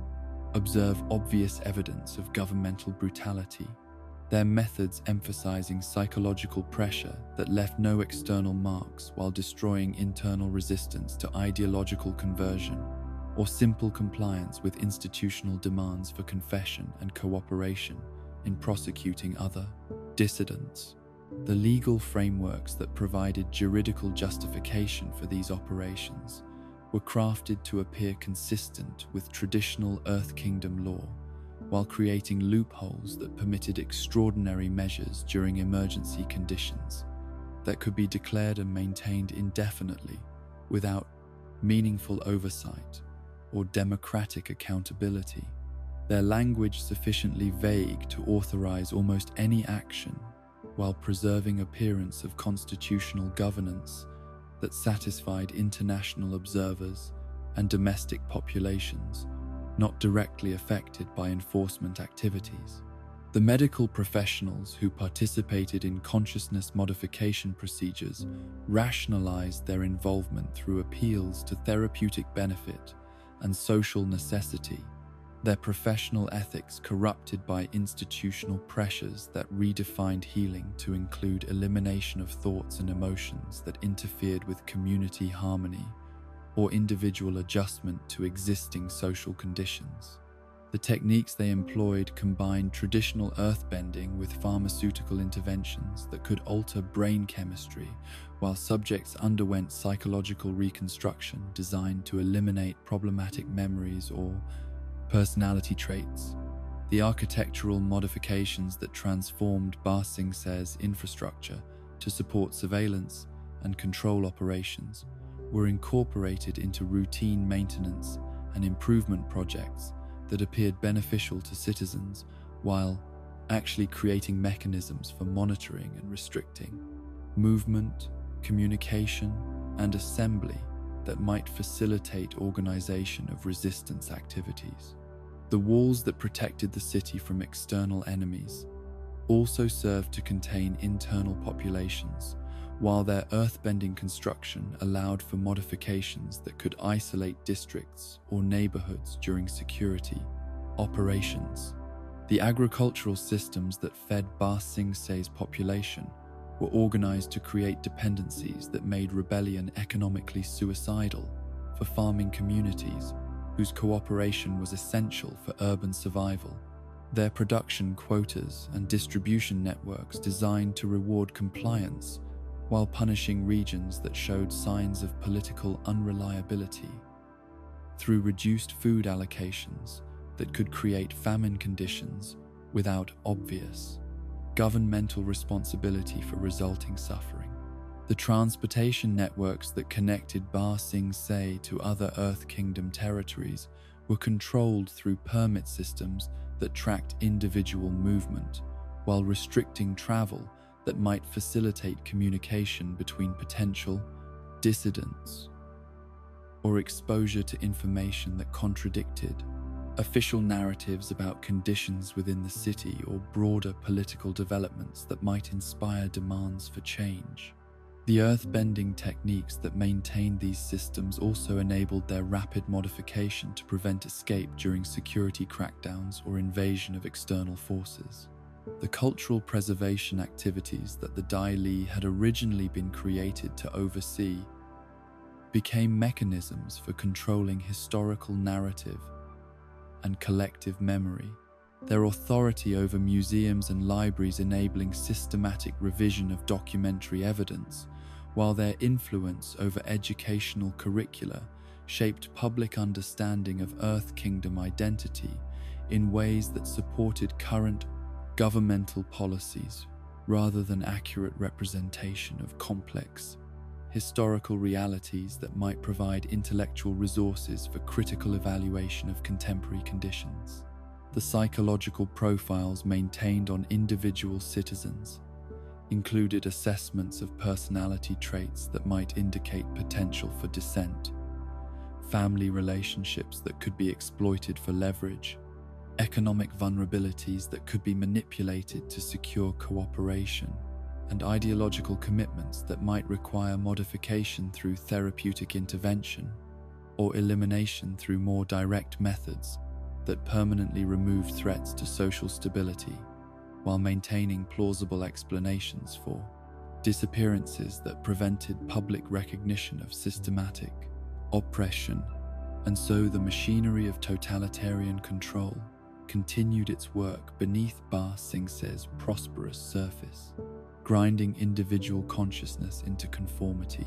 while maintaining illusions of freedom and prosperity that satisfied populations too comfortable to investigate the foundations of their security, too frightened to ask questions that might disturb arrangements that provided material benefits at costs that remained hidden until they too joined the ranks of those who had never existed, whose voices had been permanently silenced by earth that swallowed truth as efficiently as it supported the magnificent walls that made their prison appear from distance to be paradise, rather than the sophisticated hellscape it had become. Through Avatar Kyoshi's tragic gift of unaccountable power to institutions that inevitably used it to serve themselves rather than the people they claimed to protect. The systematic destruction of the Southern Water Tribe began not with dramatic military assault, but with decades of carefully orchestrated raids designed to inflict maximum psychological damage while extracting human resources that would fuel Fire Nation war machine. Each attack calculated to leave survivors traumatized and demoralized, while eliminating specific individuals whose abilities or leadership qualities posed threats to long-term colonial objectives. The strategy was refined through generations of military planning that treated indigenous populations as problems to be solved rather than peoples deserving basic recognition of their humanity and right to exist according to their own cultural traditions and spiritual practices. The intelligence gathering that preceded these operations involved infiltration and surveillance networks that mapped tribal relationships, identified waterbending bloodlines, catalogued seasonal movement patterns, and documented spiritual practices that might sustain resistance during prolonged campaigns of terror and cultural destruction. Fire Nation agents posing as traders and travelers spent years building detailed profiles of community structure, while their reports guided tactical planning that could predict optimal timing for attacks designed to achieve specific psychological objectives rather than simple military victories that might leave underlying social foundations intact. The ships that carried Fire Nation forces to Southern Water Tribe territories were equipped not just with weapons, but with specialized facilities for processing captives, their cargo holds modified to serve as floating prisons where waterbenders could be held during transport, while their abilities were systematically studied and their psychological profiles were developed to guide future interrogation and indoctrination procedures. The naval crews assigned to these vessels were selected for emotional detachment and ideological commitment that would enable them to treat captured children and elderly prisoners as experimental subjects rather than fellow human beings, deserving mercy or basic consideration. The timing of raids was coordinated to coincide with spiritual ceremonies and community gatherings, when tribal members would be concentrated in locations that made escape difficult, while their emotional vulnerability could be exploited to maximize trauma that would persist long after physical wounds had healed. The Fire Nation commanders who planned these operations understood that destroying hope was more effective than killing bodies, that psychological damage could cripple resistance movements, while leaving populations intact to serve as sources of future labor and genetic material for breeding programs designed to produce compliant colonial subjects. The selection criteria used to determine which captives would be taken and which would be killed reflected sophisticated understanding of tribal social dynamics. The raiders prioritizing individuals whose abilities or relationships made them valuable for intelligence purposes, while eliminating those whose presence might inspire continued resistance or provide emotional anchor points around which opposition could organize. Children were separated from parents through methods designed to create maximum anguish, while their subsequent treatment served both practical and psychological objectives that advanced colonial administration through systematic destruction of family structures. The processing facilities established at Fire Nation military bases were designed to break the spirits of captured waterbenders while extracting information about tribal capabilities, hidden settlements, seasonal migration routes, and spiritual practices that might be exploited or neutralized through targeted cultural warfare. The interrogation techniques employed combined physical torture with psychological manipulation that could identify individual vulnerabilities while testing the effectiveness of various approaches to ideological conversion that might produce cooperative agents willing to betray their own peoples. The medical experiments conducted on waterbending captives advanced Fire Nation understanding of elemental manipulation while violating every principle of informed consent and basic human dignity that had governed healing arts since their earliest development in all cultures throughout the Maïs world. The researchers who directed these studies rationalized their participation through appeals to scientific progress and military necessity, their professional ethics corrupted by institutional frameworks that redefined healing to include elimination of abilities that posed threats to imperial security and expansion objectives. The breeding programs that utilized captured women reflected Fire Nation theories about genetic inheritance of bending abilities, combined with racist ideologies that portrayed mixed offspring as potentially useful servants whose divided loyalties could be managed through appropriate conditioning during childhood development. The facilities where these operations were conducted were designed to maximize reproductive efficiency while minimizing costs associated with maintaining unwilling participants whose cooperation could not be assumed but whose biological functions could be exploited regardless of their personal preferences or psychological well-being. The psychological warfare directed against tribal communities that had not yet been directly attacked involved systematic distribution of evidence from previous raids. The carefully staged presentation of captured belongings and personal effects designed to create atmosphere of helplessness and inevitability that would encourage surrender or collaboration, while discouraging preparation for resistance that might complicate future military operations. The materials used in these campaigns were selected for maximum emotional impact, their arrangement calculated to suggest fates worse than death, while implying that cooperation might provide protection that defiance could never achieve. The economic warfare that accompanied military pressure involved disruption of traditional hunting and fishing patterns through Fire Nation naval patrols that prevented access to seasonal feeding grounds, while their industrial activities contaminated water sources and drove away marine life that had sustained tribal communities for countless generations. The environmental damage that resulted was deliberately concentrated in regions where its impact would create food shortages that forced migration toward areas where Fire Nation forces could more easily monitor and control displaced populations. The cultural destruction that followed successful raids involved systematic elimination of spiritual artifacts, traditional tools, artistic works, and historical records that preserved tribal identity and knowledge systems that might sustain resistance during periods of occupation or provide foundations for cultural revival after military pressure had been reduced. The Fire Nation soldiers who conducted these operations were specifically trained to recognize and destroy items whose significance might not be obvious to outsiders, but whose loss would create lasting psychological damage that could persist across generations. The propaganda campaigns directed at Fire Nation domestic audiences portrayed these operations as humanitarian interventions designed to rescue primitive peoples from harsh environmental conditions while bringing them benefits of superior civilization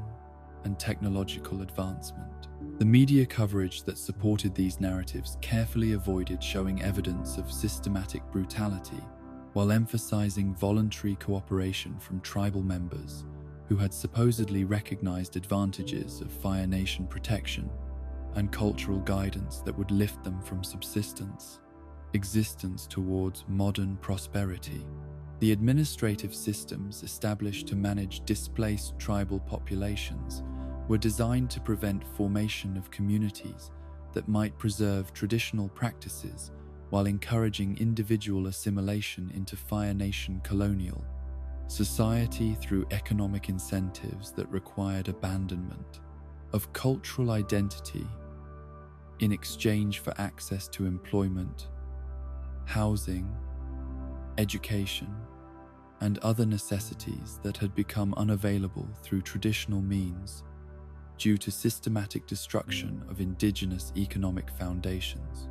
The children who survived separation from their families were processed through educational institutions designed to eliminate tribal identity while installing Fire Nation values and perspectives that would make them willing participants in further operations against their own peoples.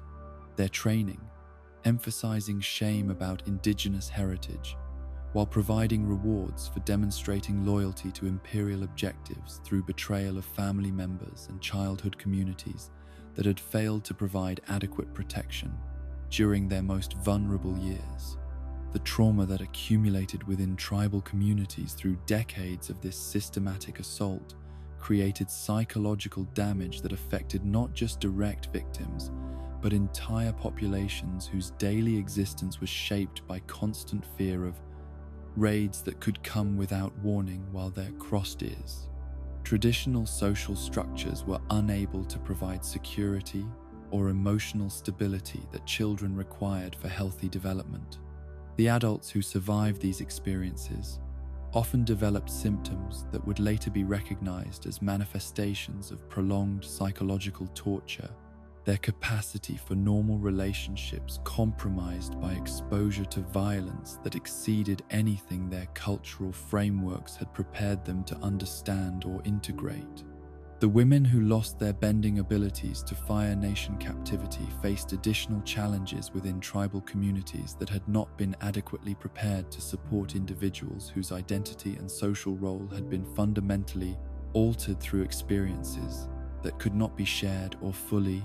communicated to people who had not endured similar violations of bodily autonomy and spiritual connection.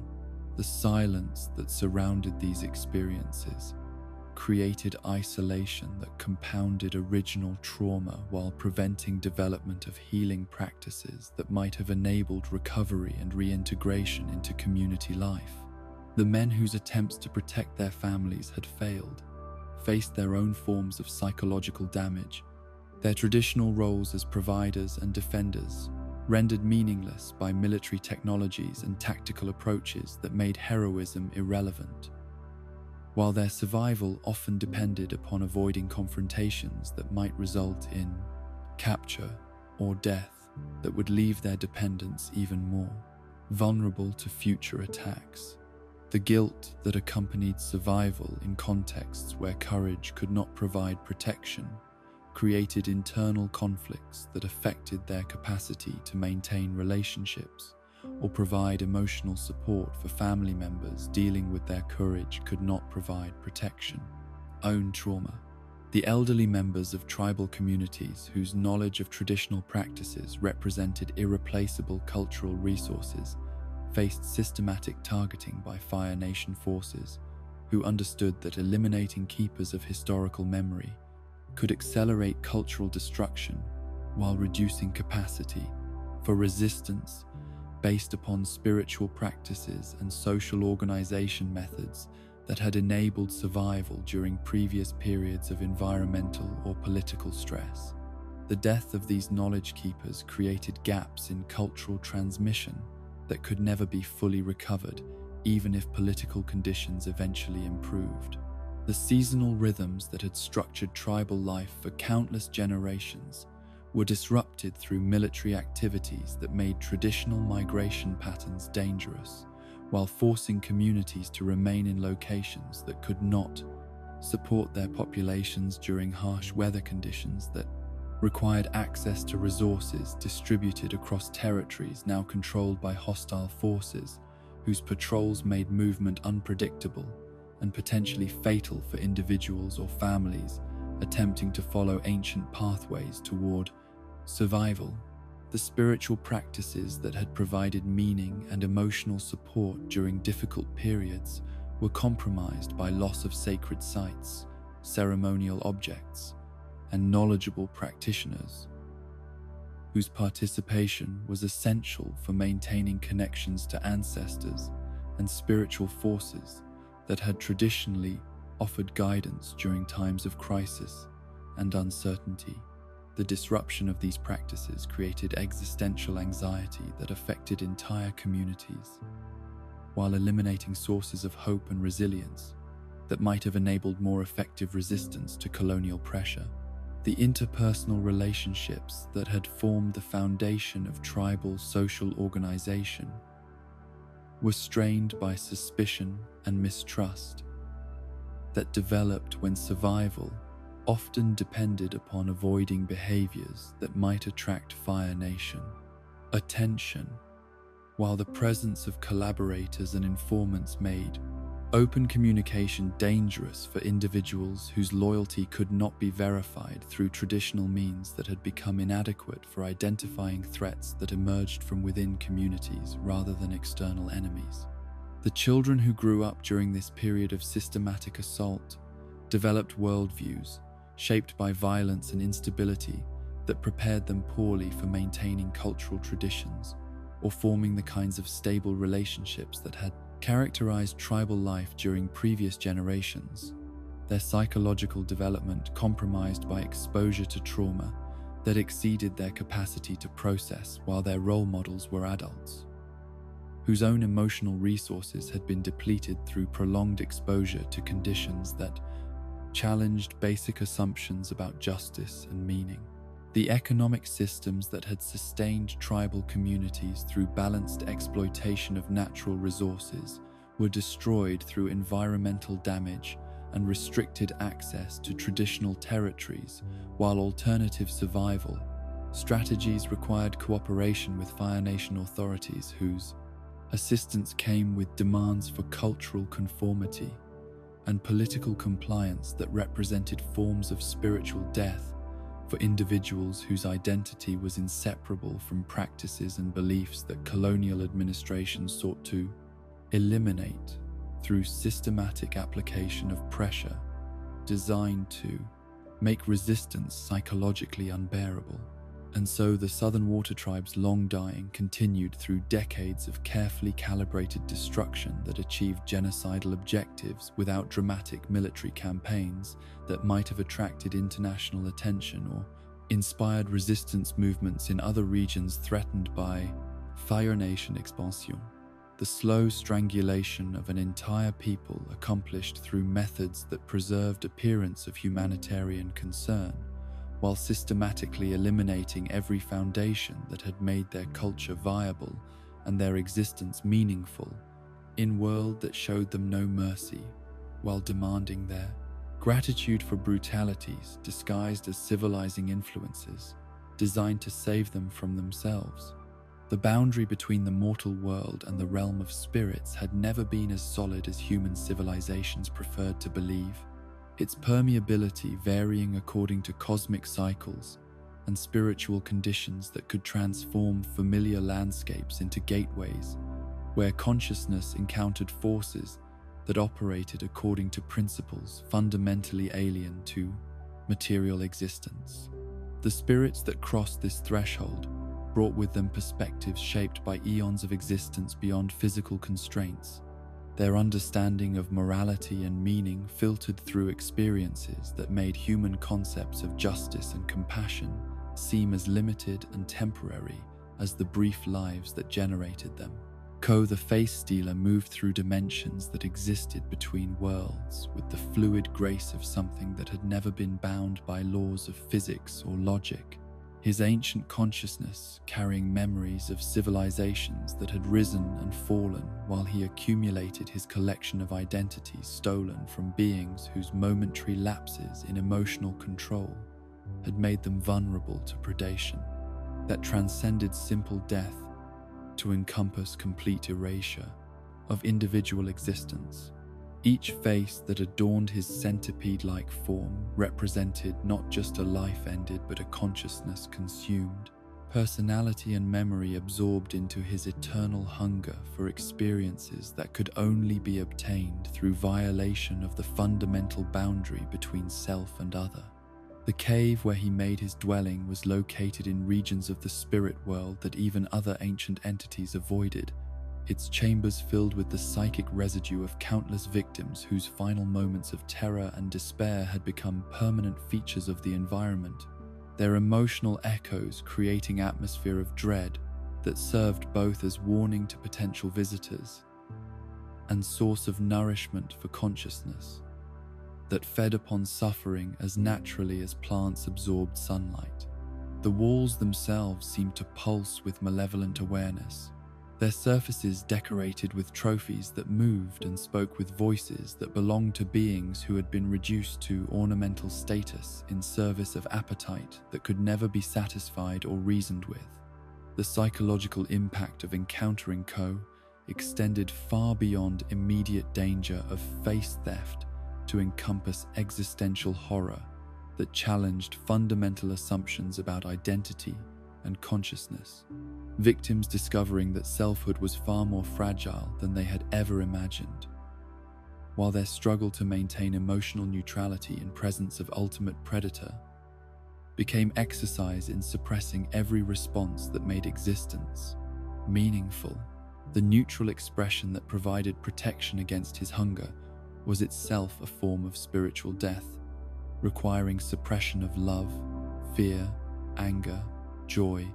and every other emotion that distinguished conscious beings from automatons programmed to perform functions without experiencing their significance. The collection of faces that Ko had accumulated across millennia represented cross-section of conscious evolution throughout the cosmos, their diversity encompassing not just human features, but spiritual manifestations that revealed how identity could take forms that material existence had never produced, expressions of consciousness that challenged observer understanding of what it meant to be alive, while demonstrating infinite variety of ways that awareness could manifest itself before being consumed by appetite that recognized no boundaries or limitations on its right to feed. The conversations that brave or foolish visitors had with Ko revealed intelligence that had been shaped by exposure to countless perspectives absorbed through face theft, his personality incorporating fragments of every consciousness he had consumed while maintaining coherent sense of self that served as framework for organizing experiences that would have shattered minds, less thoroughly adapted to containing multitudes. His knowledge encompassed secrets from across dimensional boundaries, while his memory preserved information about events and individuals that had been forgotten by everyone else in existence,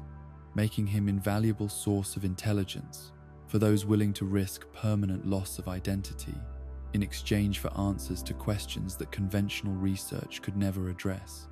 The Mother of Faces represented creative force that had shaped identity itself throughout reality. Her workshop located in regions of spirit world where consciousness took form through processes that resembled art more than biology, where thoughts became flesh and emotions crystallized into features that could be worn by beings seeking transformation or escape from selves that had become unbearable through trauma or moral compromise. Her power to craft faces extended beyond simple cosmetic alteration to encompass fundamental reconstruction of identity, personality, and memory, offering services that could create entirely new selves while erasing every trace of previous existence. The moral ambiguity that surrounded her activities reflected perspective that transcended human categories of good and evil, her creative work serving purposes that could include salvation or damnation depending upon circumstances and intentions that motivated requests for transformation, while her relationship with Ko demonstrated how creation and destruction could emerge from same source through different applications of power that was itself neither benevolent nor malevolent, but simply focused on expression of creative potential without regard for consequences that might affect individual welfare or cosmic balance. The workshop where she conducted her craft was filled with materials that challenged understanding of what constituted life and consciousness. Her tools shaped from substances that existed only in spirit realm, while her techniques involved manipulation of forces that could alter reality at levels more fundamental than physics or chemistry could reach. The faces she created were not mere masks, but complete identities that included memories, skills, emotional patterns, and spiritual connections that made them indistinguishable from naturally developed personalities, except for subtle traces that marked them as artificial constructs designed to serve specific purposes. The clients who sought her services came from across dimensional boundaries, carrying burdens that had made continued existence unbearable. Their requests ranging from minor cosmetic adjustments to complete personality replacement that would eliminate every trace of previous identity while providing fresh start that could not be contaminated by past actions or traumatic experiences. The prices she demanded for these transformations were calculated according to principles that reflected spiritual economics rather than material exchange, payment often requiring sacrifice of memories, relationships, or abilities that clients valued more than the identities they sought to abandon. Father Glowworm represented hunger that existed at intersection of spiritual and material realms. His consciousness focused entirely upon consumption of living flesh, while his methods of obtaining sustenance revealed intelligence that could manipulate reality to create feeding opportunities that satisfied appetite while avoiding detection by forces that might interfere with activities that violated fundamental principles governing interaction between dimensional realms. His appearance as massive luminescent eye surrounded by network of pulsating veins suggested anatomy that had evolved specifically for predatory purposes, sensory capabilities that could track prey across vast distances, while his feeding apparatus could drain life force through contact that left no obvious evidence of supernatural intervention. The corruption that resulted from merger between Father Glowworm and mortal consciousness created hybrid entities that combined human intelligence with spiritual hunger, their psychological development shaped by constant need for sustenance that could only be obtained through violation of other living beings, while their expanded awareness made them capable of understanding suffering they inflicted in ways that enhanced rather than diminished their appetite for causing pain. The transformations that occurred during these mergers were irreversible.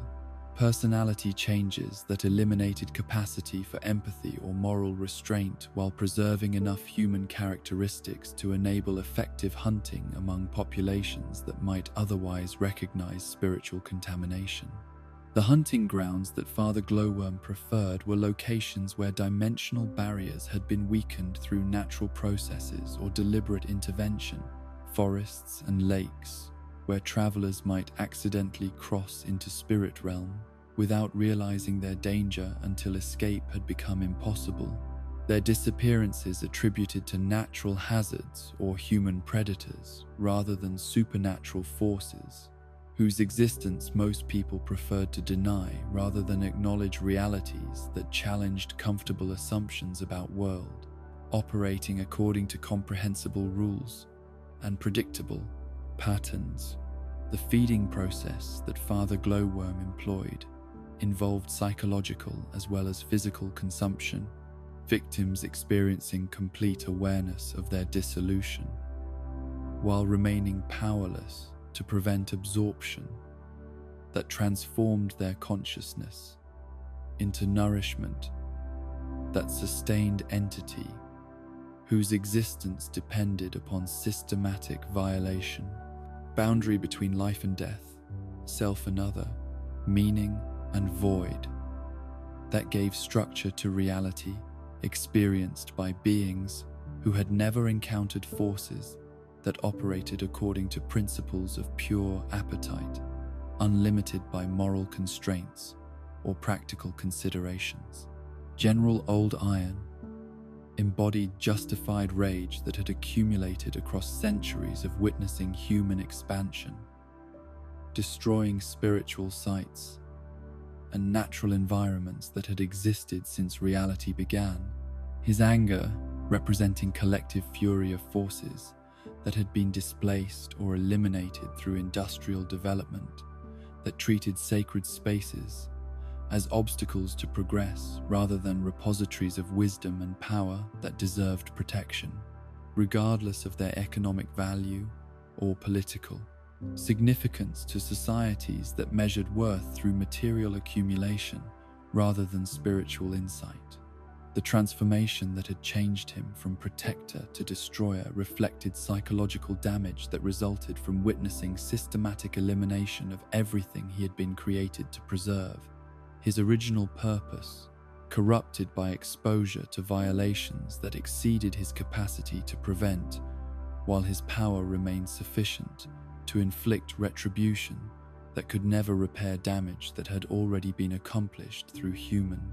activities that showed no recognition of consequences extending beyond immediate material benefits.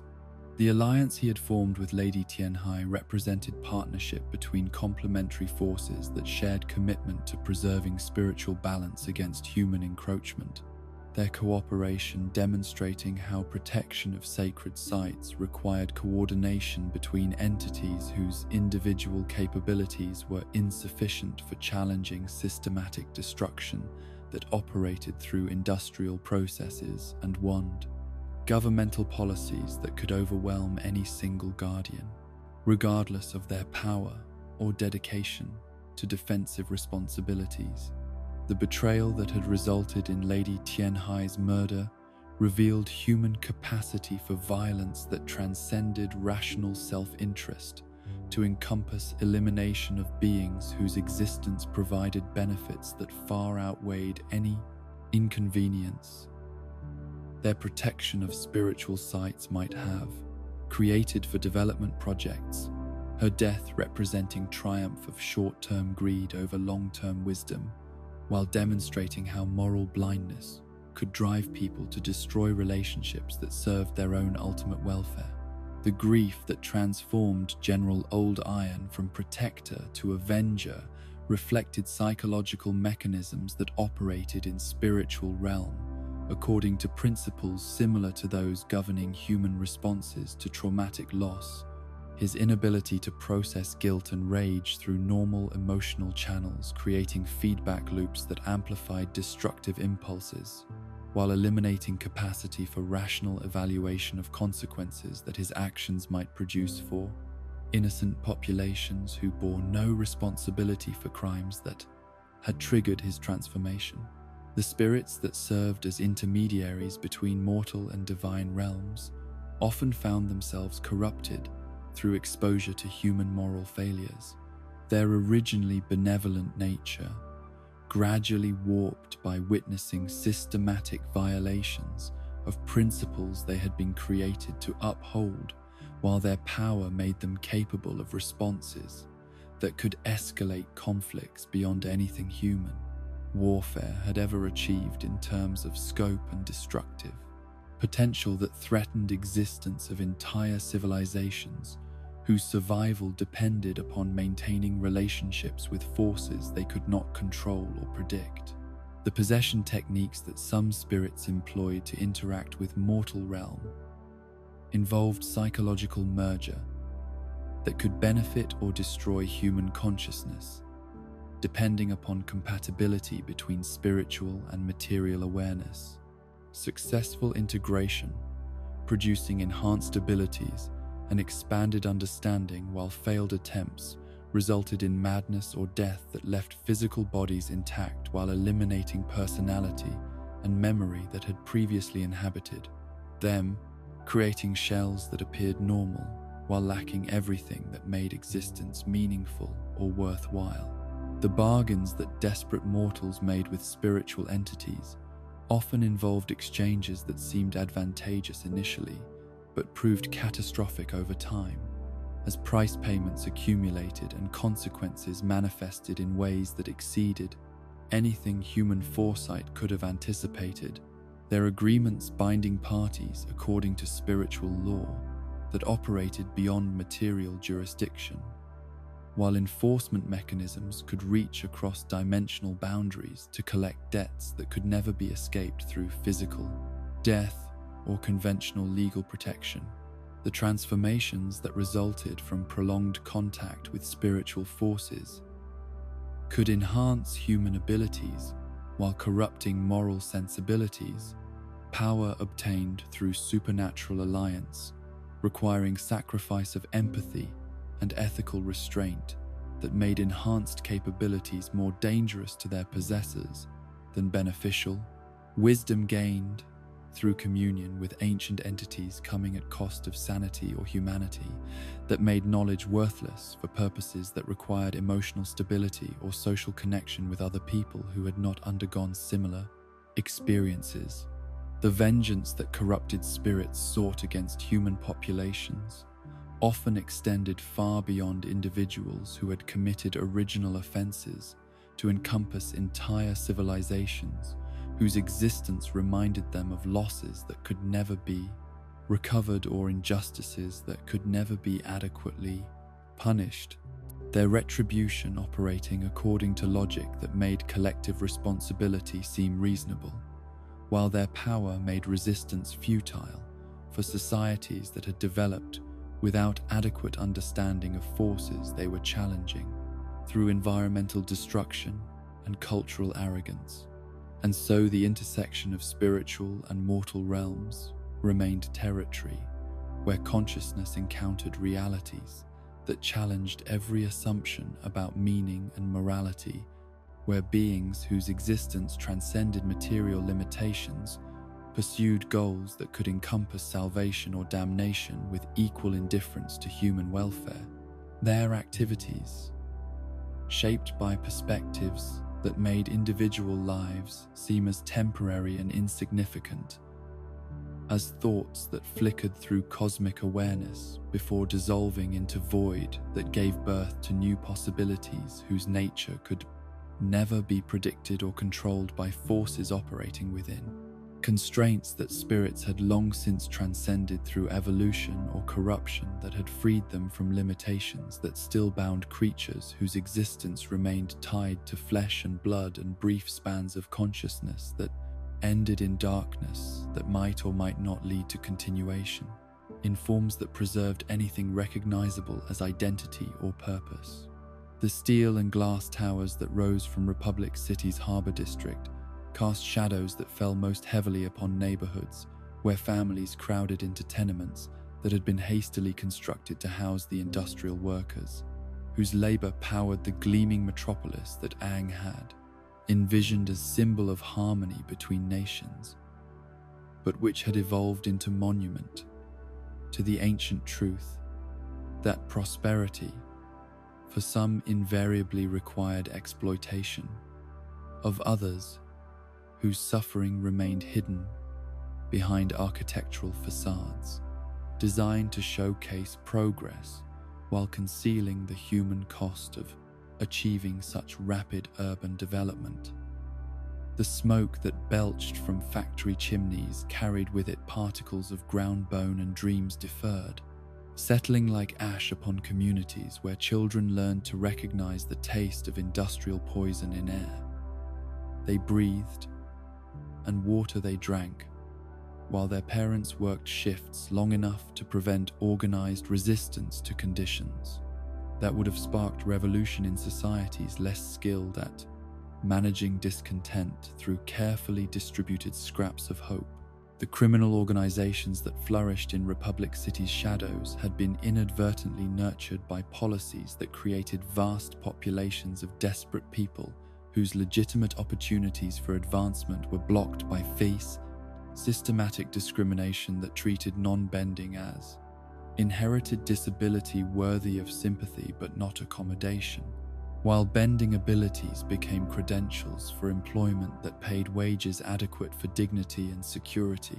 that remained beyond reach for families whose genetic lottery had not provided them with elemental manipulation skills that increasingly determined social position in supposedly egalitarian society. The triple threat triad and similar enterprises offered alternative paths to prosperity that required different moral compromises than those demanded by conventional employment, but at least they provided clear reward structures for individuals willing to risk imprisonment or death, rather than accepting permanent relegation to economic roles that served others' comfort without providing adequate compensation for their own needs. The metal-bending police force that Toff had established with noble intentions of creating law enforcement that could address bender crime through superior technique and training had evolved into paramilitary organization whose members were recruited primarily from earthbending families whose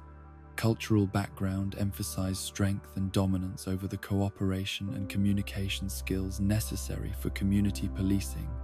that served all citizens rather than protecting the interests of those whose property and status made them worthy of attention from authorities.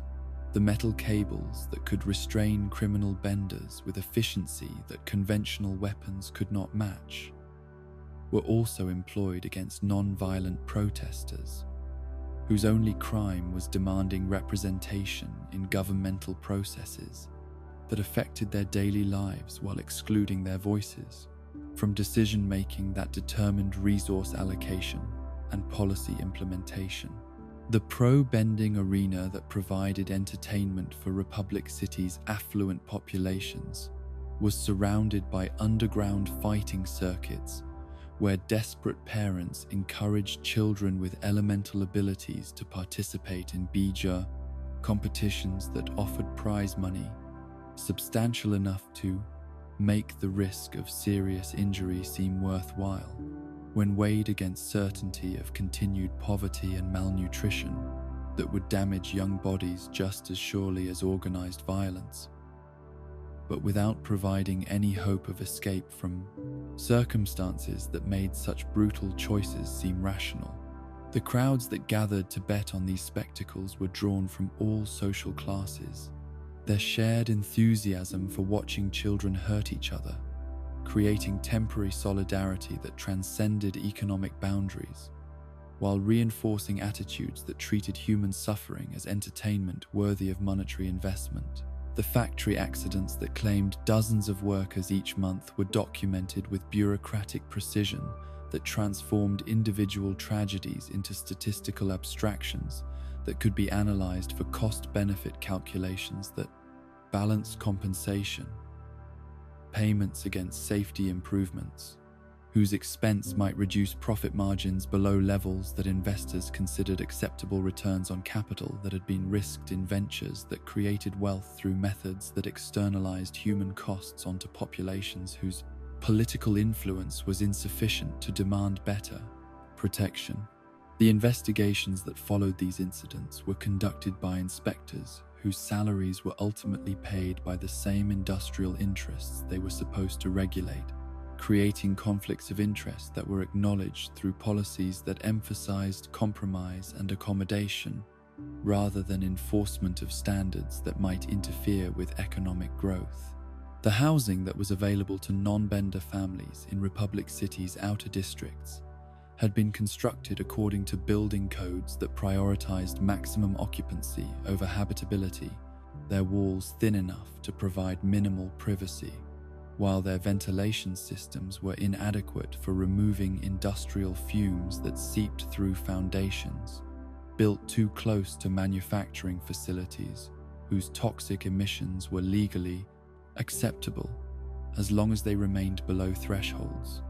established through studies funded by corporations whose profits depended on maintaining standards that prioritized economic considerations over public health concerns that could not be quantified in terms that fit accounting spreadsheets.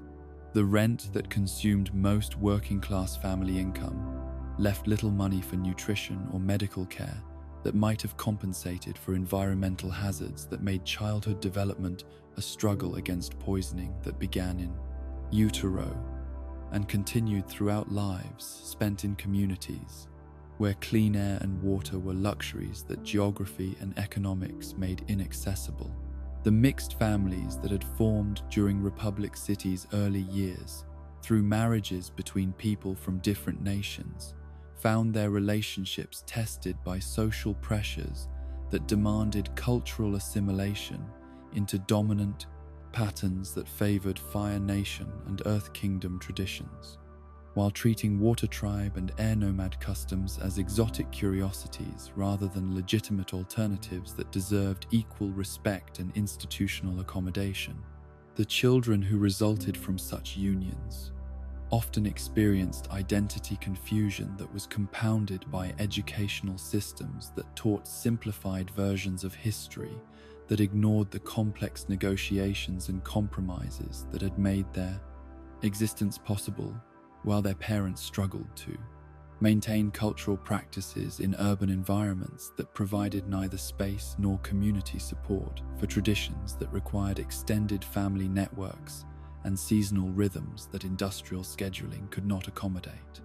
The corruption that permeated Republic City's governmental institutions was so thoroughly normalized that honest officials were treated as naive idealists whose unrealistic standards interfered with practical administration that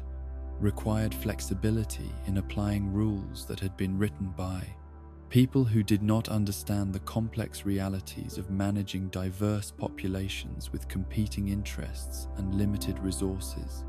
The bribes that lubricated decision-making processes were disguised as consulting fees and charitable contributions that allowed all parties to maintain plausible deniability about transactions that served mutual benefit while violating both spirit and letter of laws, designed to prevent exactly such arrangements from determining policy outcomes that affected thousands of people who had no voice in discussions that shaped their daily existence. The newspapers that informed public opinion about civic affairs were owned by investors whose business interests were directly affected by governmental policies they covered,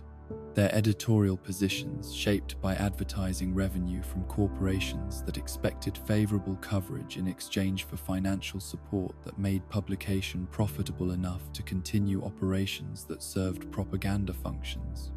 more than journalistic responsibilities to inform citizens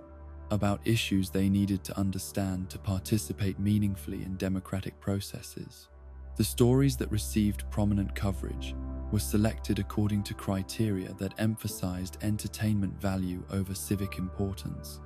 while investigative reporting that might expose systematic problems was discouraged through budget constraints that made such work financially impractical for organizations dependent on revenue streams controlled by subjects they were supposed to monitor independently. The schools that educated Republic City's children were segregated, not through official policy, but through residential patterns that concentrated wealthy families in districts served by institutions that received adequate funding, while working-class neighborhoods struggled with overcrowded classrooms and inadequate resources that made quality education impossible for students whose potential was wasted through systematic neglect disguised as budgetary necessity.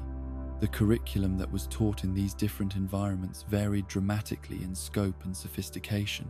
creating educational inequality that perpetuated class distinctions across generations, while maintaining appearances of equal opportunity that existed only on paper and in political speeches designed to deflect criticism from activists, whose demands for reform were dismissed as unrealistic given fiscal constraints that somehow never applied to projects that served more affluent constituencies. The medical facilities that served non-Bender populations were staffed by healers whose training had been adequate for treating common ailments, but who lacked the specialized knowledge necessary for addressing health problems caused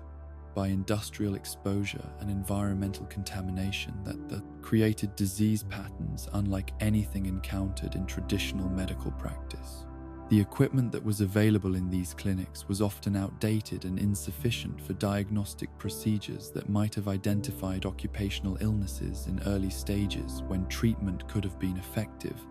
while the cost of more sophisticated care remained beyond reach for families whose employment barely provided survival income, and certainly could not accommodate medical expenses that insurance programs specifically excluded through clauses that defined work-related conditions as pre-existing problems not covered by policies designed to minimize payouts rather than maximize patient care. The cultural institutions that were supposed to preserve and celebrate the diverse heritage that Republic City claimed as its defining characteristic were funded through private donations that came primarily from wealthy patrons whose aesthetic preferences and political views influenced programming in ways that marginalized traditions and perspectives that might challenge dominant narratives about progress and harmony. The museums that displayed artifacts from all 4 nations were arranged according to evolutionary frameworks that presented Fire Nation and Earth Kingdom achievements as pinnacles of development, while treating Water Tribe and Air Nomad cultures as primitive stages that had been superseded by more advanced civilizations whose superiority was demonstrated through their current dominance, rather than any objective evaluation of their contributions to human knowledge and artistic expression. The transportation systems that connected different districts of Republic City were designed to serve commercial and administrative needs rather than residential populations, their routes and schedules determined by the movement patterns of goods and government officials rather than working families whose daily commutes between home and employment consumed hours that might otherwise have been available for rest or family interaction that could have provided emotional support necessary for maintaining psychological health under stressful conditions. The fares that were charged for public transit consumed significant portions of household budgets, while the service that was provided remained inadequate for meeting demand during peak hours when overcrowding created dangerous conditions that resulted in injuries and deaths that were treated as acceptable costs of maintaining affordable transportation, rather than evidence of underinvestment in infrastructure that served public welfare. The fire safety systems that protected Republic City's residential buildings were maintained according to standards that varied dramatically based on property values and rental rates, with expensive apartments receiving regular inspections and prompt repairs, while tenements in working-class neighborhoods were allowed to deteriorate until catastrophic failures claimed lives that investigations would later determine could have been prevented through maintenance procedures that building owners had avoided to reduce operational costs. The firefighting services that responded to emergencies were equipped and trained primarily for protecting commercial and governmental facilities whose destruction would affect economic activity, while residential fires in poor neighborhoods often received delayed response that arrived too late to prevent tragedies that could have been avoided through different priority systems that valued human life over property protection. The waste disposal systems that served Republic City's growing population were designed to transport garbage and sewage away from affluent districts, while concentrating such materials in areas where land values were too low to tame, generate political opposition from residents whose complaints could be safely ignored by authorities who responded primarily to constituencies capable of funding electoral campaigns. The environmental health hazards that resulted from these arrangements created disease patterns that disproportionately affected children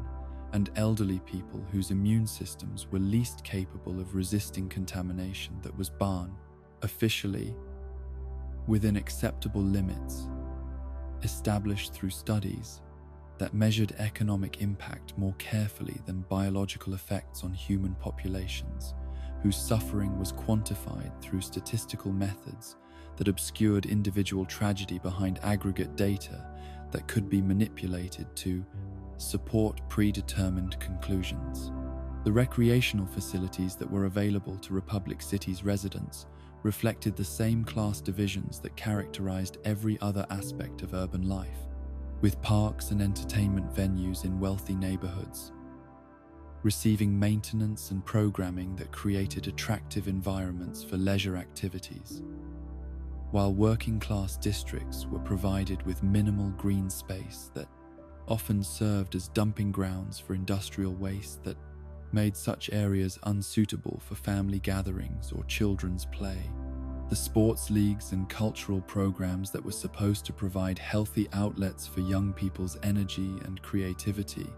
were funded through fee structures that excluded families who could not afford equipment and registration, costs that represented significant portions of household budgets already strained by basic survival expenses. And so Republic City evolved into perfect microcosm of how good intentions could be corrupted by economic forces and political pressures that transformed idealistic visions of harmony into systematic arrangements that served the interests of those who possessed power, while maintaining enough superficial equality to prevent revolution. Their success measured not by the welfare of all citizens, but by the continued stability of institutions that preserved existing hierarchies, while adapting to changing circumstances through reforms that addressed symptoms rather than causes of inequality that remained fundamental features of urban organization designed to extract maximum value from human resources while minimizing the cost of maintaining populations whose labor created prosperity they would never be permitted to share equitably. The White Lotus Society had been conceived as an organization dedicated to preserving balance and wisdom across national boundaries. Its founding principles, emphasizing the protection of knowledge and the prevention of catastrophic conflicts that might destroy the accumulated achievements of human civilization, but the moral compromises required by its clandestine operations gradually transformed this noble vision into something far more sinister, a shadow network whose members justified terrible inaction through appeals to greater good while their influence shaped history, according to calculations that treated individual suffering as acceptable cost of maintaining stability that served their own interests more than universal welfare.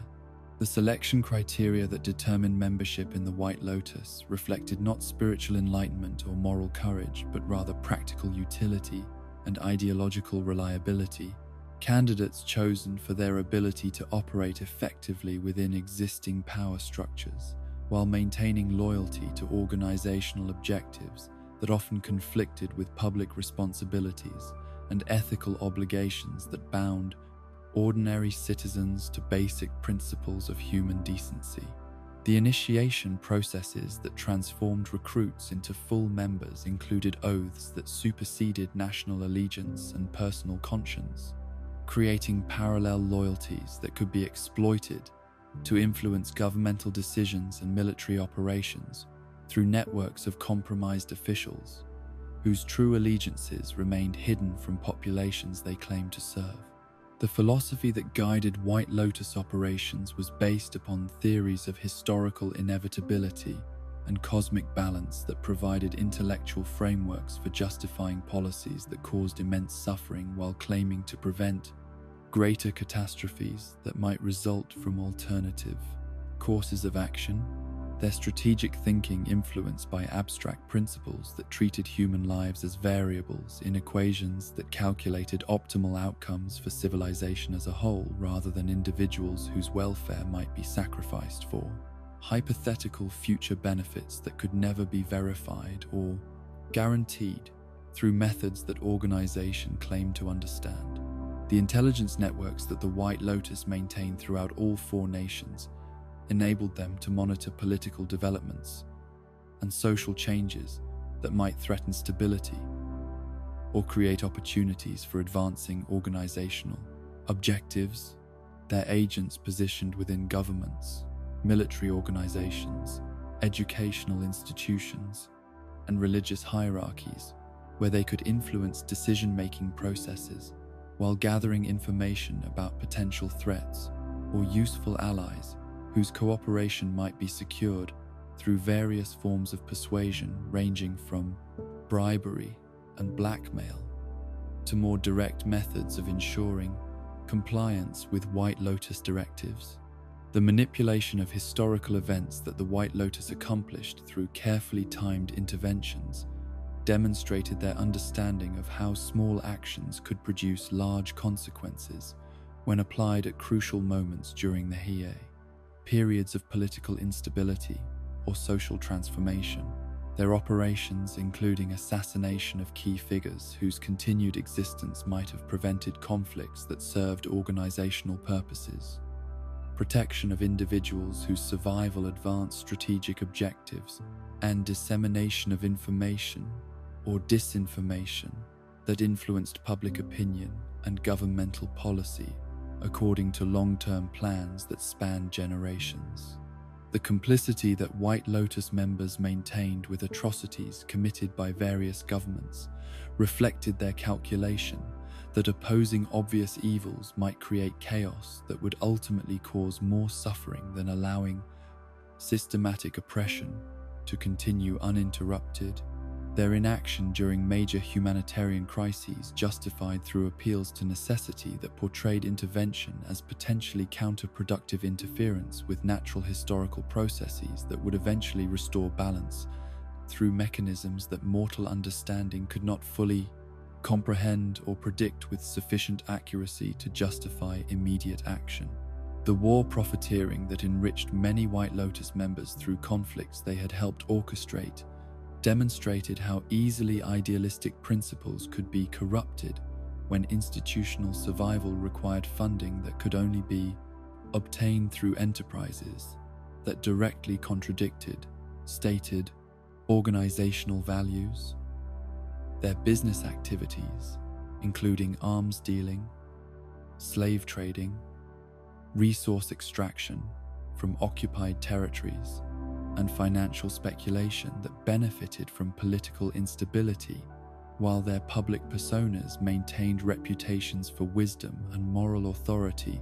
that provided cover for activities that violated every ethical principle they claimed to in time represent. General Iroh's membership in the White Lotus revealed how the organization attracted individuals whose personal guilt over past actions made them willing to subordinate individual judgment to collective authority that promised redemption through service to causes greater than personal advancement or immediate moral clarity. His participation in siege operations and military campaigns that caused civilian casualties becoming acceptable to his conscience through frameworks that portrayed such activities as necessary components of larger strategic objectives that would eventually produce peace and prosperity for populations whose current suffering was regrettable but unavoidable. The siege of Ba Sing Se that Iroh directed represented the culmination of military strategies that had been refined through decades of White Lotus planning. His tactical innovations, enabling systematic starvation and psychological warfare that reduced civilian population to desperation, while his knowledge of earthbending capabilities allowed Fire Nation forces to overcome defensive advantages that had previously made the city impregnable to bay conventional assault methods, his expertise contributing to victory that demonstrated how White Lotus membership could enhance rather than constrain participation in activities that violated humanitarian principles. The personal transformation that Iroh underwent following his son's death illustrated how emotional trauma could redirect White Lotus loyalties toward individual spiritual development that sometimes conflicted with organizational objectives. His withdrawal from active military service, creating tensions within both Fire Nation command structure and White Lotus hierarchy that had invested considerable resources in cultivating his capabilities while expecting continued cooperation with long-term strategic plans that required his participation regardless of personal feelings about their moral implications or psychological costs. The tea shop that provided cover for Iroh's activities in Ba Sing Se served multiple purposes beyond simple disguise, its location enabling surveillance of political developments, while its customers included individuals whose conversations provided intelligence that could be transmitted to White Lotus networks operating throughout the Earth Kingdom. His apparent retirement from political involvement masking continued participation in operations that required insider knowledge of Earth Kingdom vulnerabilities and Fire Nation military capabilities that only someone of his experience and connections could provide. The spiritual guidance that Iroh offered to other characters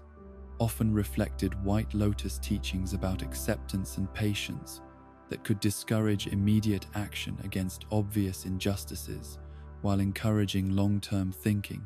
that might postpone necessary interventions until optimal conditions had been achieved.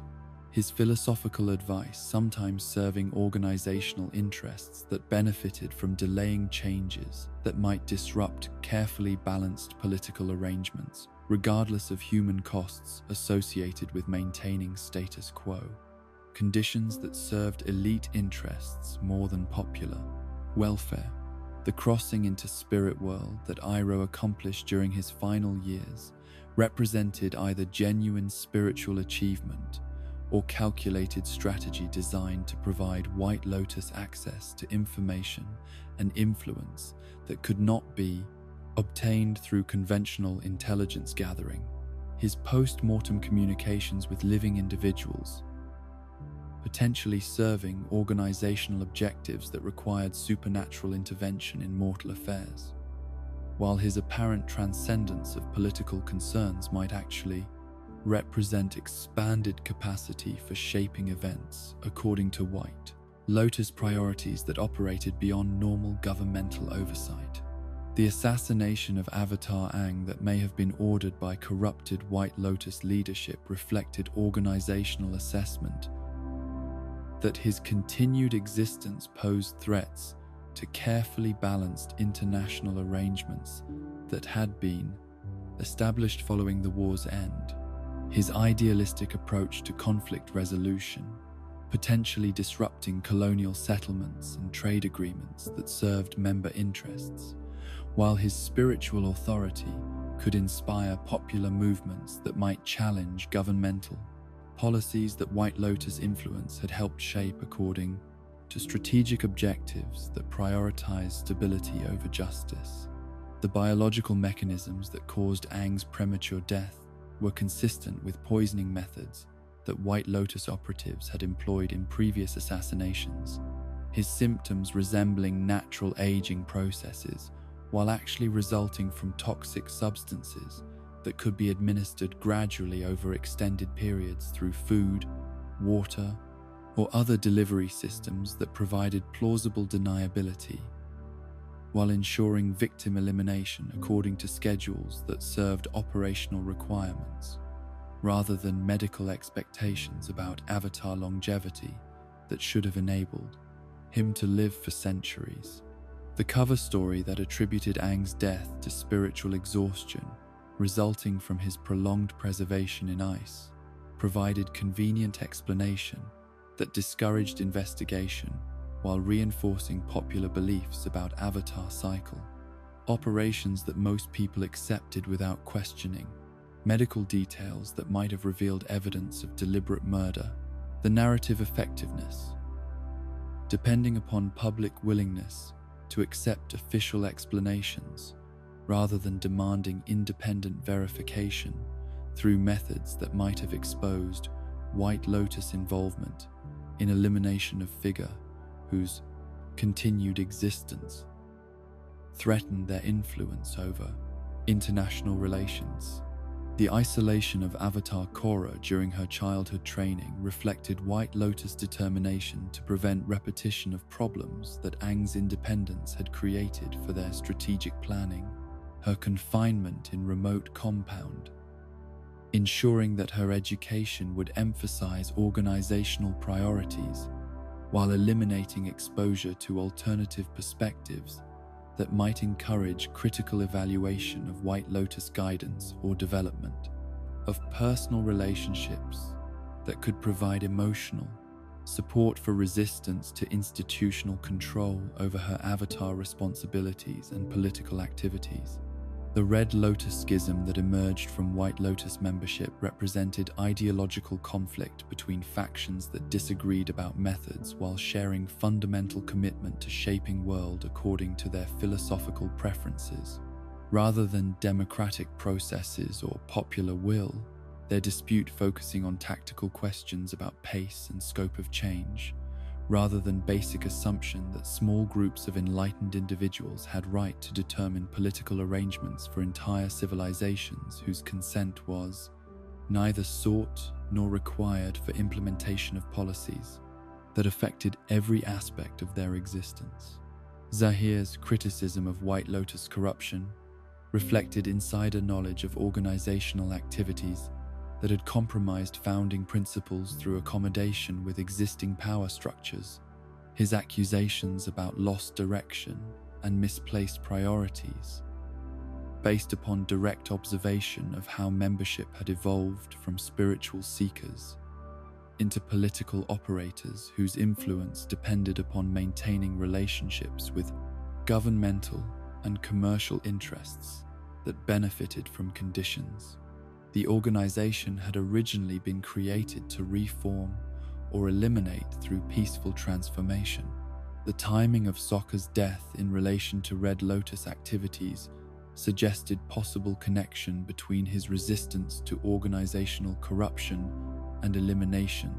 that prevented his interference with operations that required removal of individuals whose knowledge or moral authority might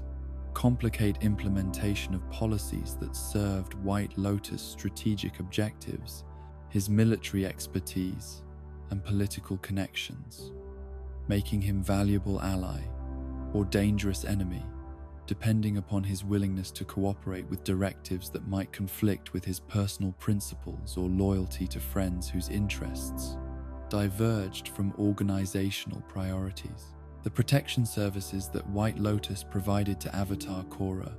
included surveillance and control mechanisms that resembled imprisonment more than security. Their methods designed to monitor her activities and limit her contacts while ensuring that her avatar powers would be employed according to organizational priorities rather than individual judgment that might prove inconvenient for established arrangements that served member interests through maintenance of political conditions that could be disrupted by independent avatar action, guided by personal ethics rather than institutional calculation. The financial resources that enabled White Lotus operations came from investments and enterprises that connected the organization to economic systems that perpetuated inequality and exploitation. Their wealth accumulated through participation in colonial trade, military contracting, resource extraction,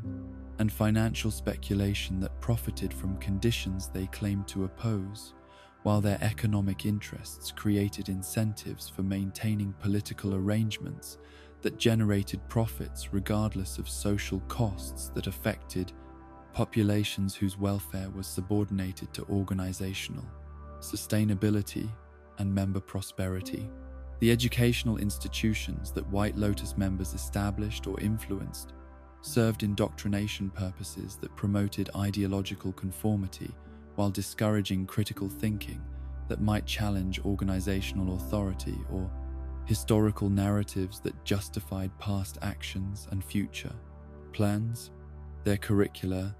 emphasizing respect for wisdom traditions and established authority, while minimizing exposure to alternative perspectives that might inspire questioning of fundamental assumptions about political legitimacy and moral authority that underpinned White Lotus claims to represent universal rather than sectarian interests. The religious and cultural organizations that provided cover for White Lotus activities enabled recruitment and influence operations that exploited popular respect for spiritual traditions while advancing secular political objectives that served organizational rather than genuinely spiritual purposes. Their involvement in ceremonies and festivals creating opportunities for networking and intelligence gathering, while their reputation for wisdom and moral authority provided credibility that could be leveraged to influence public opinion and governmental policy, according to strategic plans that prioritized organizational success over religious authenticity or cultural preservation.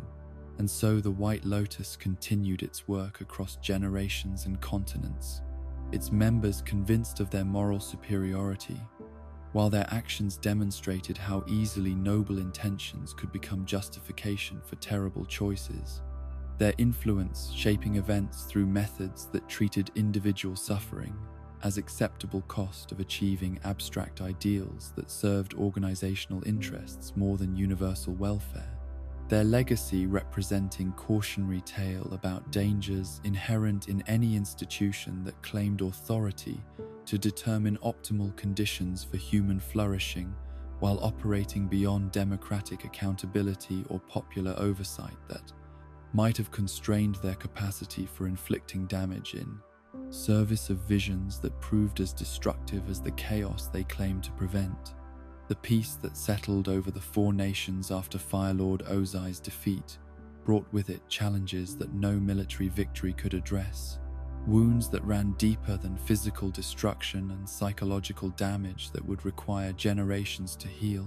if healing were even possible for populations whose entire understanding of normal existence had been shaped by conflict that had consumed everything they had ever known about safety, stability, and hope for futures that extended beyond mere survival through another day of uncertainty and fear that had become so familiar it felt more natural than the unfamiliar prospect of genuine security.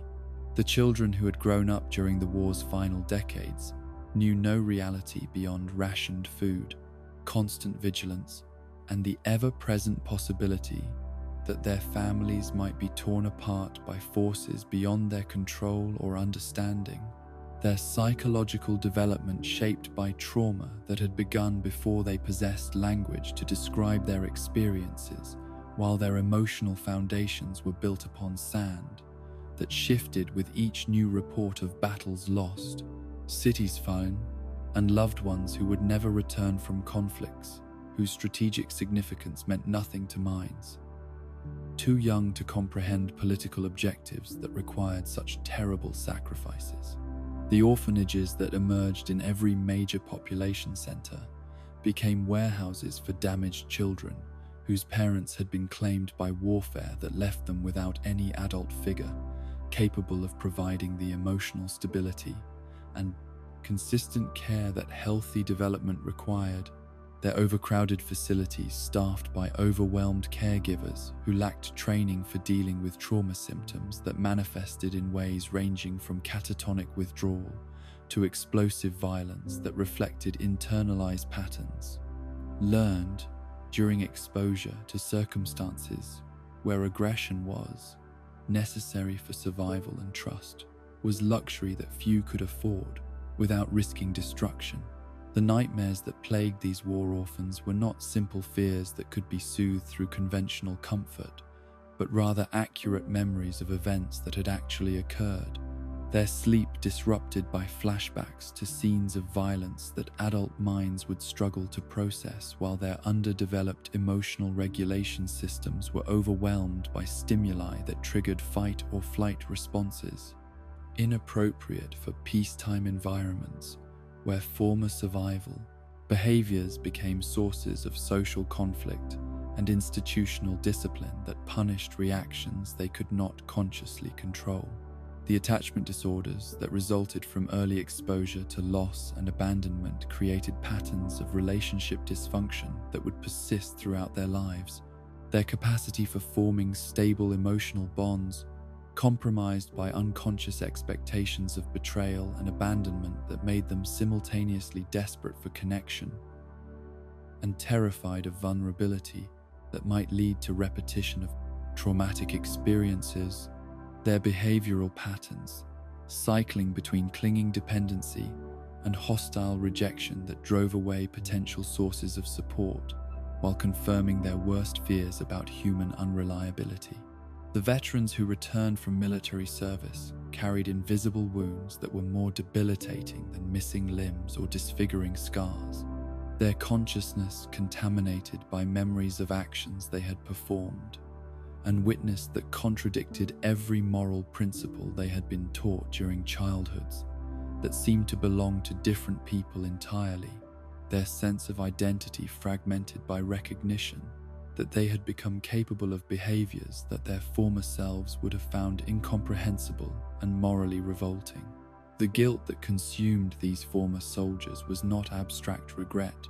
but visceral self-loathing that manifested through physical symptoms including insomnia, chronic pain, digestive disorders, and immune system dysfunction that reflected their body's rebellion against minds that could find no peace with knowledge of what they had done to other human beings whose suffering had been necessary for completing missions that served strategic objectives whose importance seemed meaningless. When compared to faces that haunted their memories during moments when external distractions failed to provide escape from internal torment, the hypervigilance that had kept them alive during combat became liability during civilian life, where constant scanning for threats created exhaustion and social isolation. Their nervous systems unable to distinguish between genuine dangers and innocuous stimuli that triggered defensive responses, inappropriate for peaceful environments, while their families struggled to understand behavioral changes that transformed beloved relatives into strangers who could not tolerate unexpected sounds, sudden movements, or physical contact that reminded them of circumstances where such stimuli had preceded violence and death. The substance abuse that provided temporary relief from psychological pain created new problems that compounded original trauma, while destroying relationships and career prospects that might have provided foundation for recovery. Their dependence on alcohol, opium, and other intoxicants representing desperate attempts to silence internal voices that provided continuous commentary about failures and atrocities that could never be undone or forgiven through any process that their damaged psyches could conceive or trust. The suicide rates among former combatants reached levels that shocked medical professionals who had not anticipated how thoroughly warfare could destroy human capacity for hope and meaning, their deaths representing not just individual tragedies but systematic failure of institutions that had demanded their service without providing adequate support for psychological aftermath that was as predictable as physical injuries but far more difficult to treat. Through conventional, medical interventions that focused on symptoms rather than underlying spiritual damage that required healing approaches that most practitioners did not understand or know how to implement. The families of these veterans faced their own forms of trauma through exposure to loved ones whose personalities had been fundamentally altered by experiences that could not be shared or explained to people who had not endured similar circumstances, their relationships strained by inability to provide comfort or understanding that could penetrate barriers erected by minds that had learned to associate emotional vulnerability with potentially fatal weakness that enemies could exploit for tactical advantage. The domestic violence that increased dramatically in households containing war veterans reflected learned patterns of problem-solving through aggression combined with emotional dysregulation that made normal interpersonal conflicts feel like life or death struggles requiring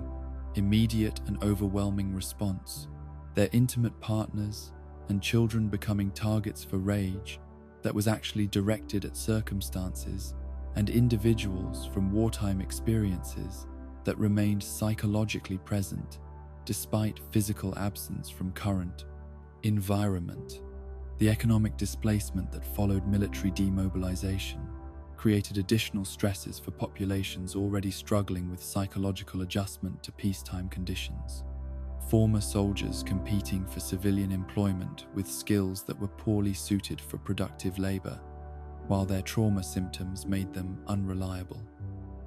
Employees whose behavioral problems eliminated opportunities for advancement or even basic job security that might have provided sense of purpose and social contribution necessary for psychological recovery. The refugee populations that had been displaced by military operations faced challenges that extended far beyond simple homelessness to encompass complete destruction of cultural identity and social structure that had provided meaning, stability throughout their lives. Their communities scattered across regions where they remained forever outsiders, whose presence was tolerated rather than welcomed, while their traditional knowledge and practices became irrelevant for survival in environments that operated according to unfamiliar rules and expectations. The cultural trauma that affected entire ethnic groups whose homelands had been occupied or destroyed created collective psychological wounds that were transmitted across generations through family narratives, social customs, and community memories that preserved both factual information and emotional responses associated with events that continued to influence group identity and worldview long after immediate physical threats had been eliminated through political changes that failed to address underlying spiritual and psychological damage. The integration challenges that faced former enemies who were now expected to coexist peacefully created ongoing tensions that erupted periodically into violence, that reminded everyone how superficial official peace treaties were when compared to deep-seated hatred and mistrust that had been cultivated through years of propaganda and personal loss, that made forgiveness seem like betrayal of loved ones whose deaths required continuing hostility toward those responsible for their suffering. The mixed heritage individuals who embodied physical evidence of relationships that had crossed national boundaries during occupation or displacement faced rejection from multiple communities whose identity was partly defined through opposition to groups that these individuals also represented, their existence challenging simplified narratives about ethnic purity and national loyalty, while their personal struggles illustrated broader difficulties that societies faced in moving beyond categorical thinking that had justified warfare and oppression. The reconstruction efforts that focused on rebuilding physical infrastructure often ignored psychological and social damage that was a more fundamental obstacle to genuine recovery. Their emphasis on visible progress through construction projects and economic development, failing to address underlying trauma that made populations incapable of benefiting from improved material conditions, while their emotional wounds continued, festering beneath surface appearances of returned normalcy. The memorial practices that emerged to commemorate war losses often became sources of continued conflict rather than healing.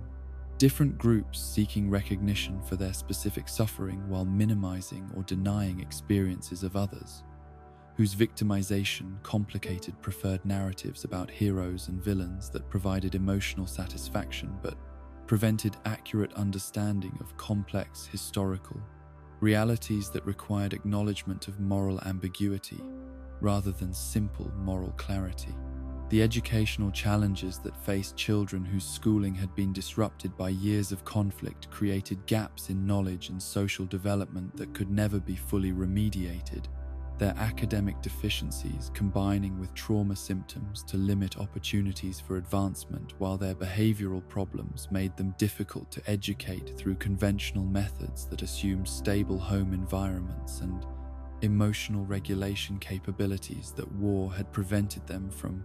developing.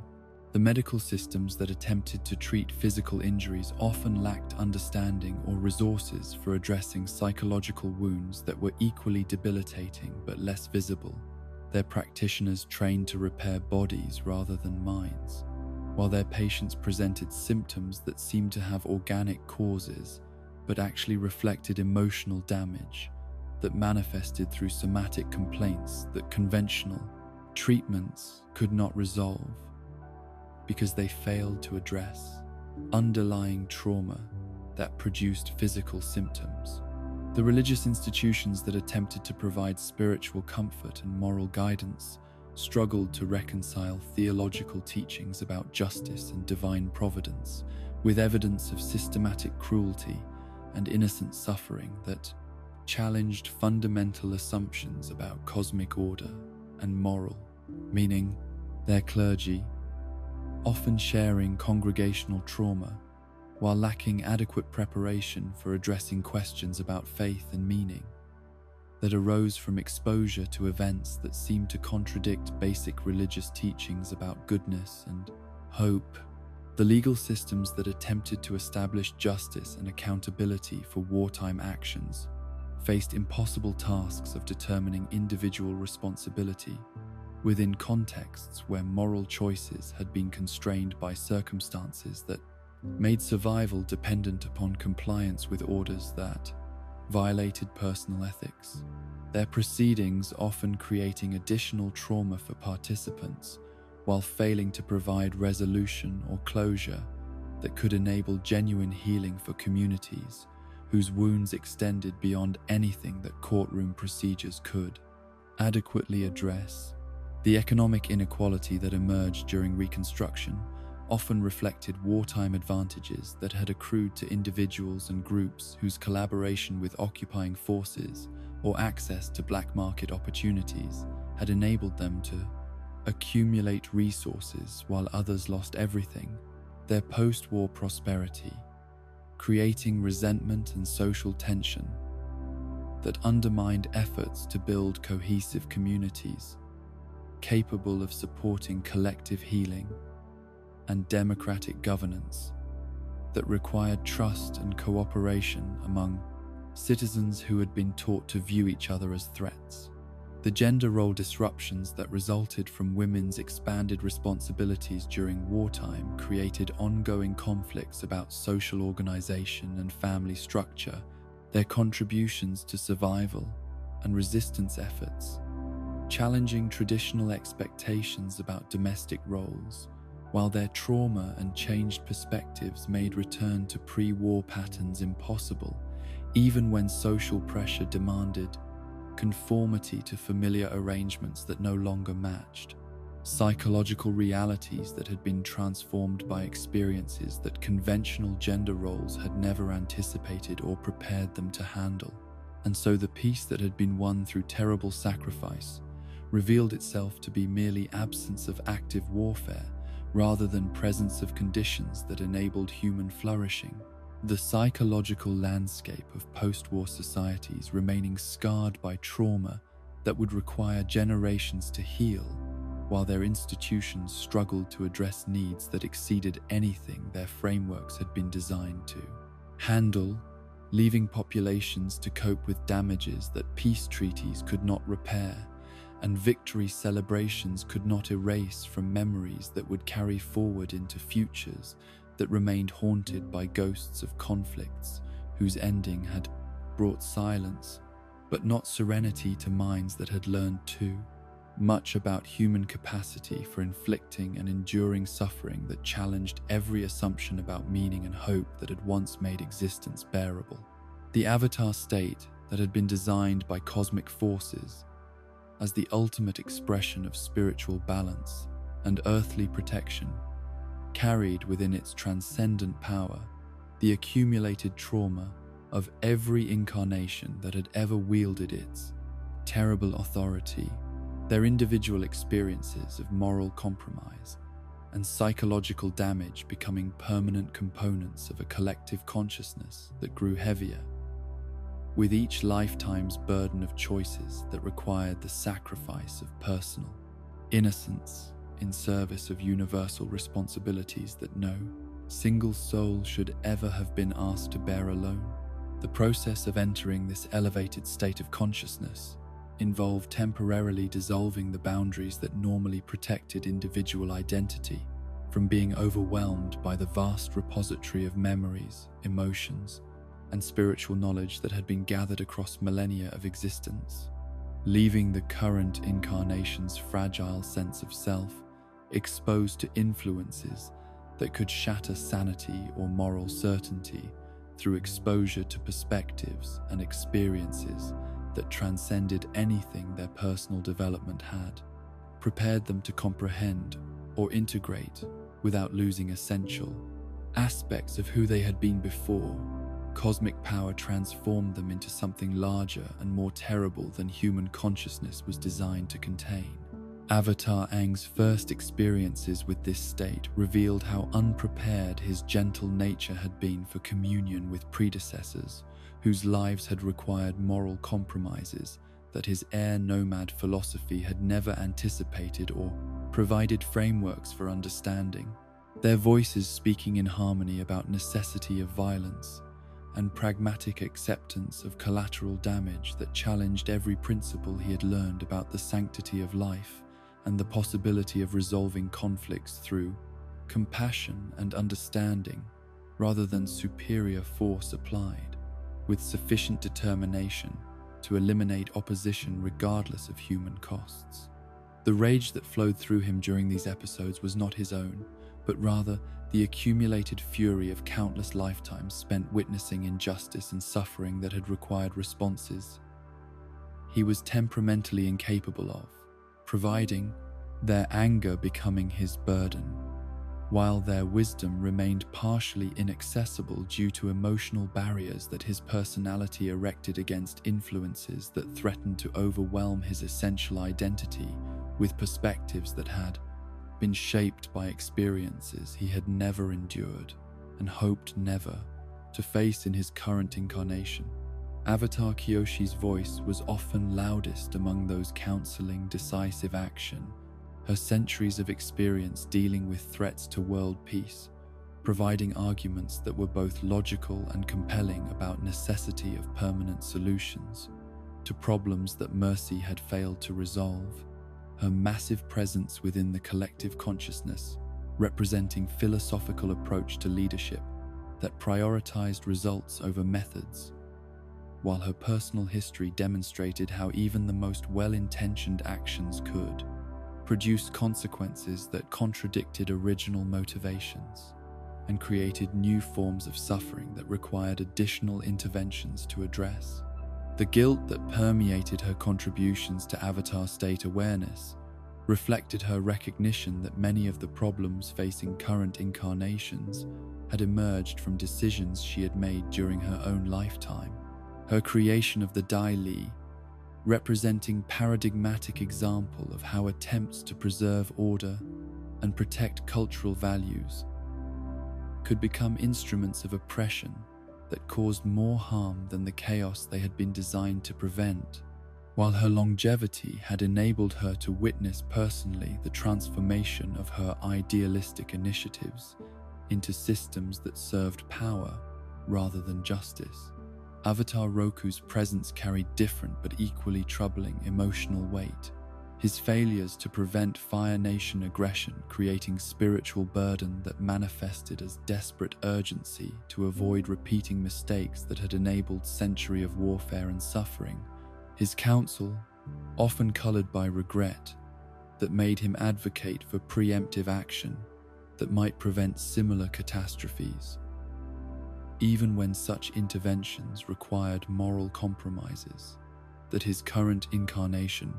found repugnant and spiritually destructive. The friendship that had once existed between Roku and Fire Lord Sozin served as cautionary tale about dangers of trusting personal relationships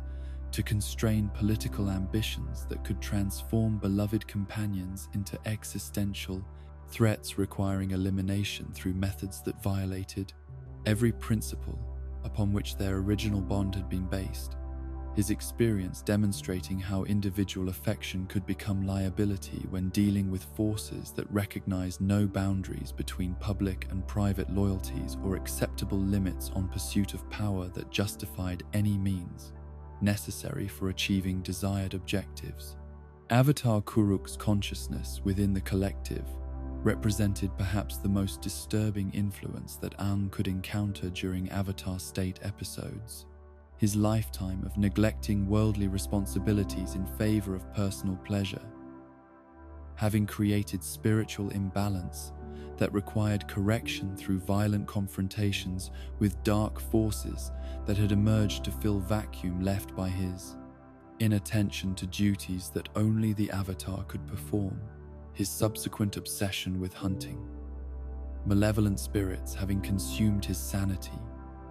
while providing him with intimate knowledge of supernatural threats that most people preferred to deny existed. The madness that had claimed Kuruk during his final years remained present within Avatar State consciousness as warning about psychological costs associated with exposure to spiritual realms, where human categories of meaning and morality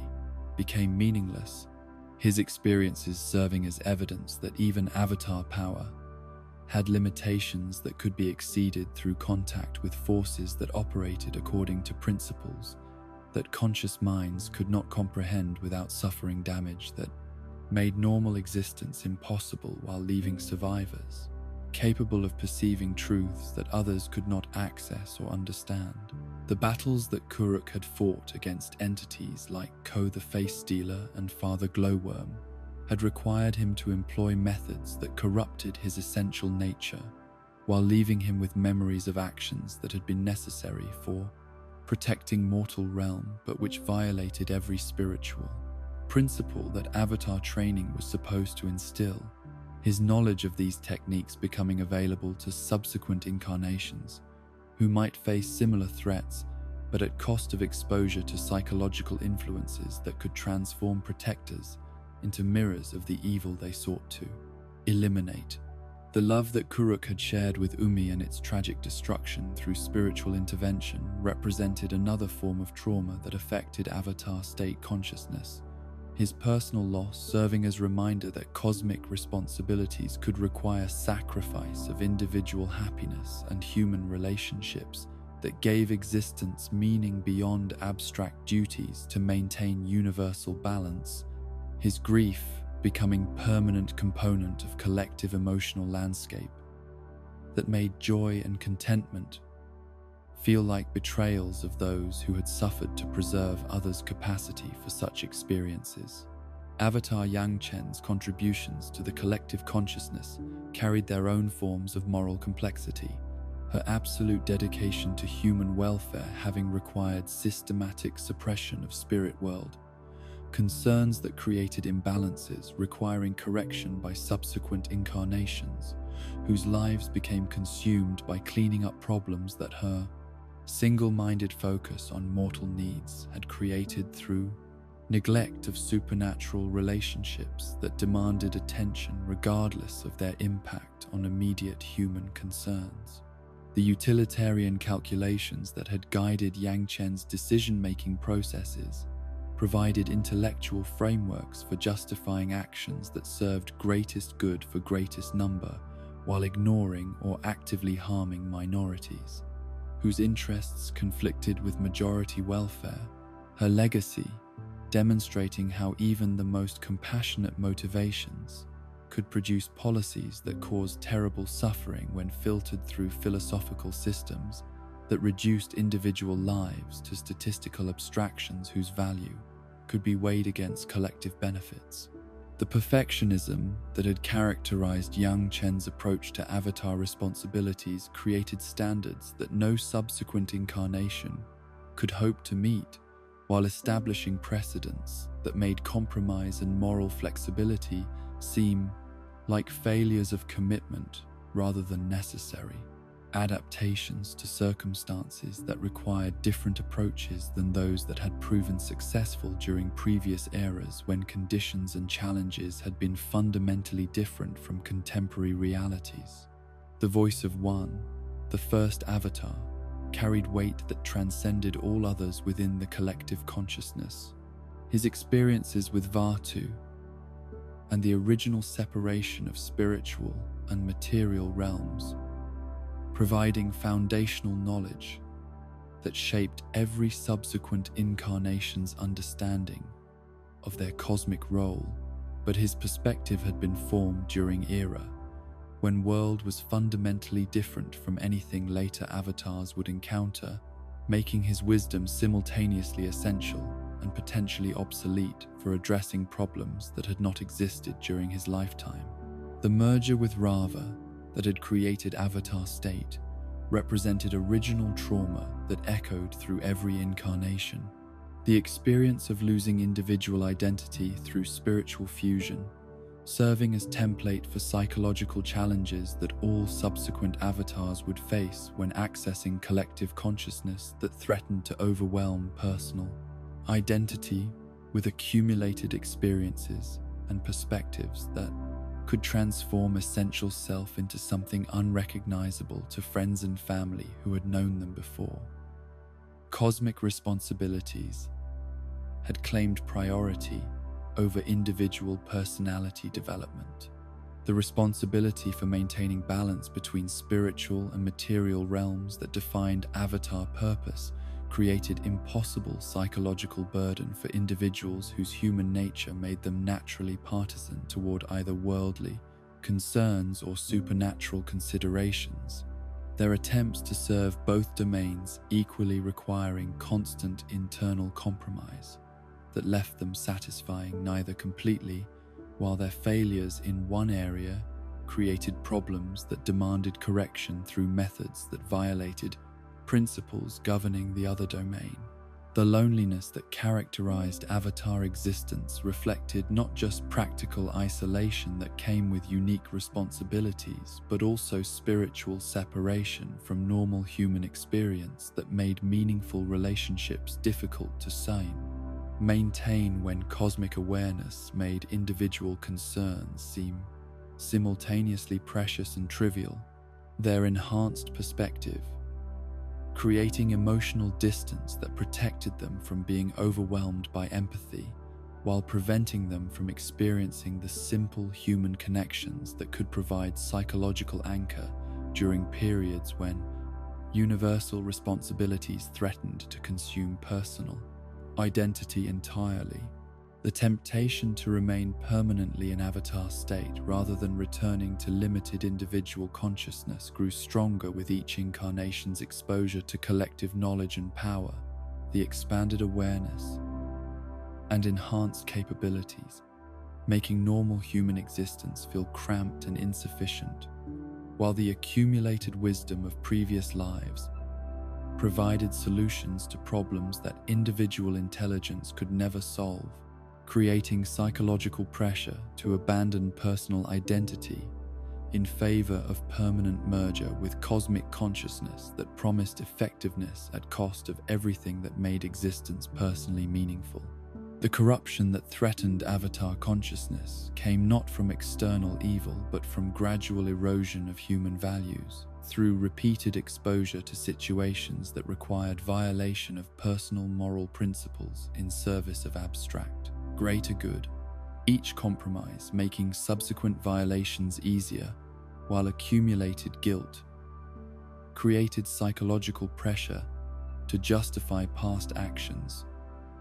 through continued choices that moved further from original ethical foundations, until Avatar identity became defined more by power than by values that had originally motivated acceptance of cosmic responsibilities.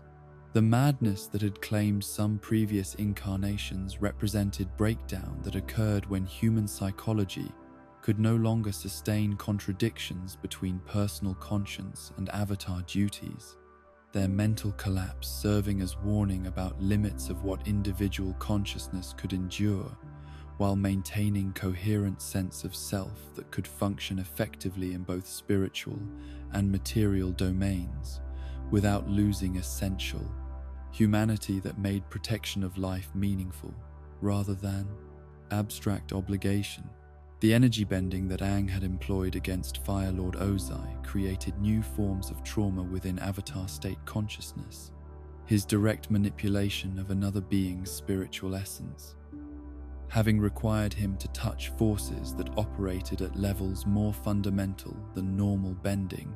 while risking spiritual contamination that could have transformed him into reflection of power he sought to eliminate, his success providing technique that future incarnations could access, but at cost of exposure to energies that could corrupt consciousness through contact with raw, spiritual force that human minds were not designed to process safely.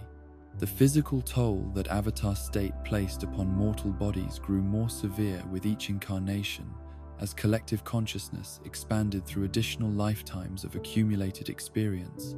The neural pathways and energy systems of individual incarnations, being overwhelmed by information and power that exceeded their biological capacity, while spiritual forces flowing through physical forms created wear that accelerated aging and shortened lifespans in proportion to frequency and duration of enhanced state activation. The nightmares that plagued avatars during normal sleep reflected incomplete separation between individual and collective consciousness. Their dreams contaminated by memories that belonged to previous incarnations, whose experiences created psychological landscapes too complex and traumatic for single minds to navigate without professional support that did not exist, because no one else had undergone similar experiences or possessed knowledge necessary for providing therapeutic intervention that could address problems that transcended normal categories of mental health and spiritual development.